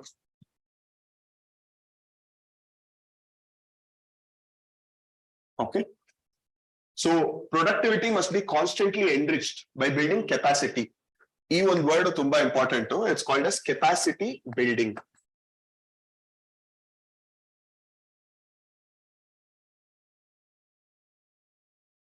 ಅಂದ್ರೆ ಇವಾಗ like let's say that 30-40 years back bank ಅಲ್ಲಿ ಕೆಲಸ ಮಾಡೋರು, okay, ಪ್ರತಿಯೊಂದು ledger maintain ಮಾಡ್ಬೇಕಾಗಿತ್ತು, ಪ್ರತಿಯೊಂದು file maintain ಮಾಡ್ಬೇಕಾಯ್ತು, ಪ್ರತಿಯೊಂದು paper ಅಲ್ಲಿ ಎಂಟ್ರಿ ಮಾಡ್ಬೇಕಾಯ್ತು. ಡಬಲ್ ಎಂಟ್ರಿ ಅಂದ್ರೆ ಒಂದು ಲೆಡ್ಜರ್ ಇಟ್ಕೊಂಡು ಅಲ್ಲಿ ಬರಿತಾ ಇದ್ರು.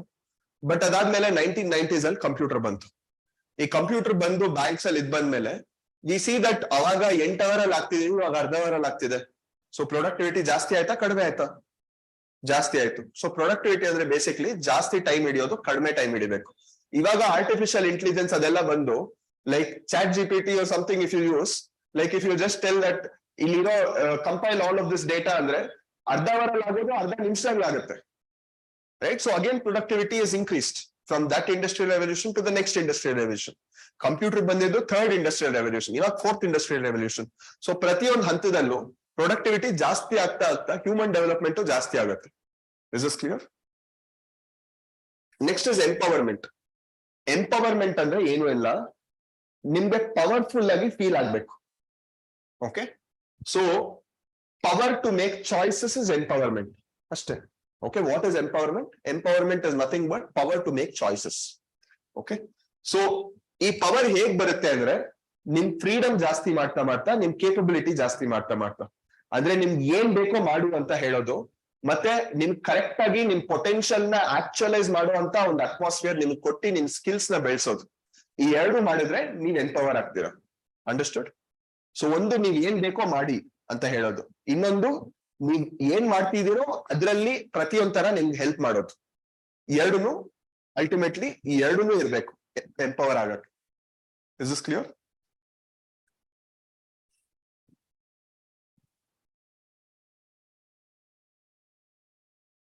Next is approaches to human development.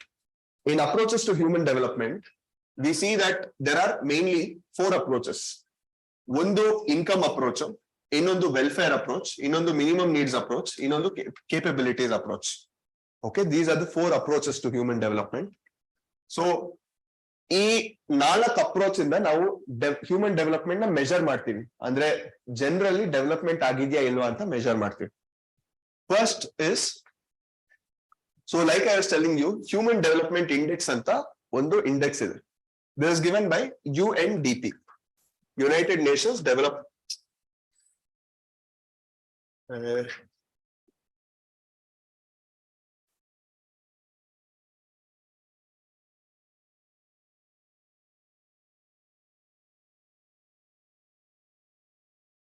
ಸರಿ. So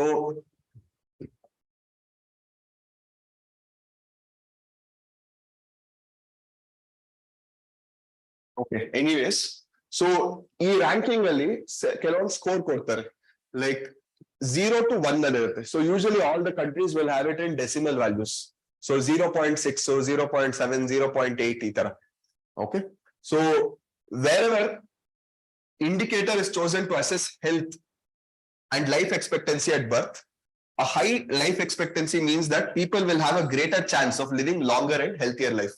ಇದು ಮೊದಲನೇ ಇಂಡಿಕೇಟರ್. ಏನಕ್ಕೆ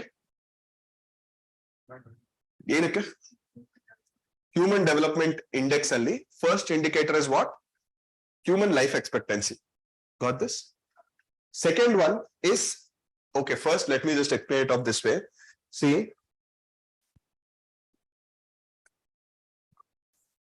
there are 3 things in human development index. One is health,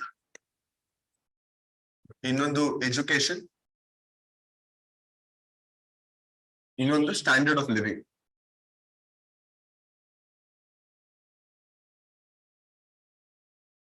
okay, so ಇವಾಗ ಈ 3 ಇಂಡಿಕೇಟರ್ಸ್ ಅಲ್ಲಿ like how they have explain ಅಂತ ನೋಡೋಣ.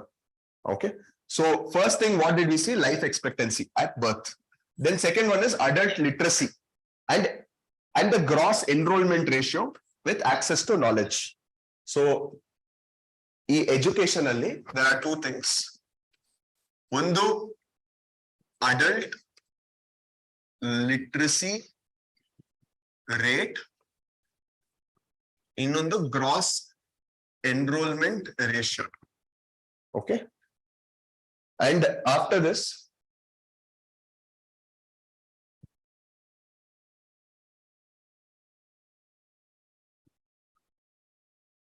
we should see that access to resources in terms of purchasing power.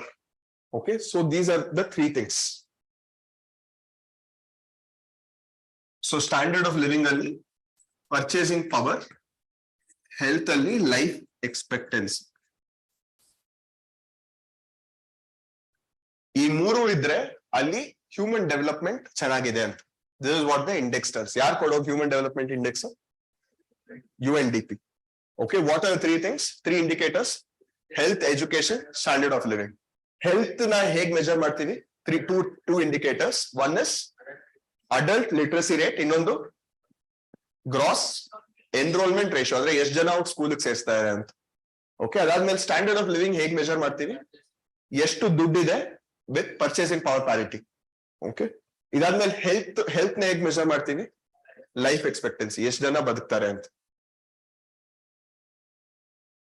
ಪ್ರತಿಯೊಂದಕ್ಕೂ 1/3 weightage ಇದೆ. Okay, and all of these dimensions are given equal weightage.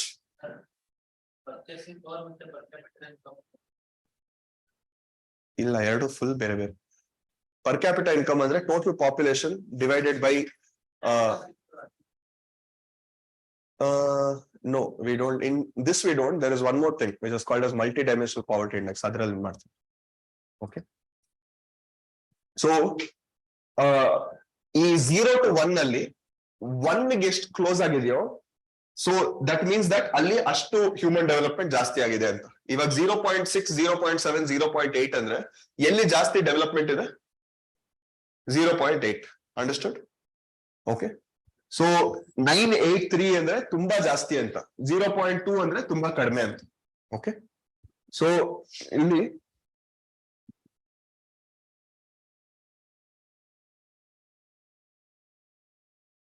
these are the different approaches to human development. This is the first approach, which is called as income approach. Income approach ಬಂದು ತುಂಬಾ ಹಳೆ approach. Okay, so human development is linked to income. So ಇದು first traditional approach, ಅಂದ್ರೆ ಇನ್ನೂ ಜಾಸ್ತಿ ಈ notion ಇನ್ನೂ ಜಾಸ್ತಿ ಮಾತಾಡಿ ಡೆವಲಪ್ ಆಗದೆ ಇರೋ ಟೈಮ್ ಅಲ್ಲಿ ಇದ್ದಿದ್ದು. ಇಲ್ಲಿ ಜಾಸ್ತಿ ದುಡ್ಡಿದ್ರೆ ಜಾಸ್ತಿ ಡೆವಲಪ್ ಆಗ್ಬಿಟ್ಟಿದೆ ಅಂತ. Okay, is this correct? Is this the correct notion? No, in today standards we don't consider it to be correct. Okay. And next is welfare approach. Welfare approach andre it looks at human beings as beneficiaries of target of all development activities. It argues for higher government expenditure on education, health, social, secondary, and people are not participants in development but only passive recipients. Government is responsible for increasing levels of human development and maximizing the expenditure on welfare. So welfare approach alli ಪ್ರತಿಯೊಂದು government ಮಾಡಬೇಕು ಅಂತ expect ಮಾಡ್ತಾರೆ. ನಾವೇನು ಮಾಡ್ಬೇಕಾಗಿಲ್ಲ, government ಎಷ್ಟು ಖರ್ಚು ಮಾಡ್ತಾ ಇದೆ health, education, road, ಇನ್ನೊಂದು ಎಲ್ಲದ್ರಲ್ಲೂ ಗೌರ್ಮೆಂಟ್ ಎಷ್ಟು ಖರ್ಚು ಮಾಡ್ತಾ ಇದೆ, that is called as welfare approach. So ultimately ಎಲ್ಲ ದುಡ್ಡು ultimately if it is coming to poor people, that means that welfare is there. But ನಾವೇನ್ ಮಾಡ್ತಾ ಇದೀವಿ, that is not specified. So that's one of the drawback in welfare approach. ಮೂರನೇದು basic needs approach. Okay, basic needs approach ಬಂದು ILO ಅಂದ್ರೆ international labour organisation 1919 ಅಲ್ಲಿ establish ಆಗಿದ್ದು. So ಅದು it tells that basic needs ಅಂದ್ರೆ ಏನು? Health care ಇರ್ಬೇಕು, education ಇರ್ಬೇಕು, ತಿನ್ನಕ್ ಊಟ ಇರ್ಬೇಕು, ನೀರ್ ಇರ್ಬೇಕು, ಸ್ಯಾನಿಟೇಷನ್ ಇರ್ಬೇಕು, ಮತ್ತೆ ಹೌಸಿಂಗ್ ಇರ್ಬೇಕು. ಈ 6 ಕ್ವೆಶ್ಚನ್ ಐಡೆಂಟಿಫೈ ಮಾಡಿ, ಲೈಕ್ ಇದು human choices is ignored and the emphasis on this provision of basic needs is for the defined section is there. ಅಂದ್ರೆ ಈ 6 particular things ಗವರ್ಮೆಂಟ್ ಇದ್ರನ್ನ ಕೊಡ್ಲೇಬೇಕು.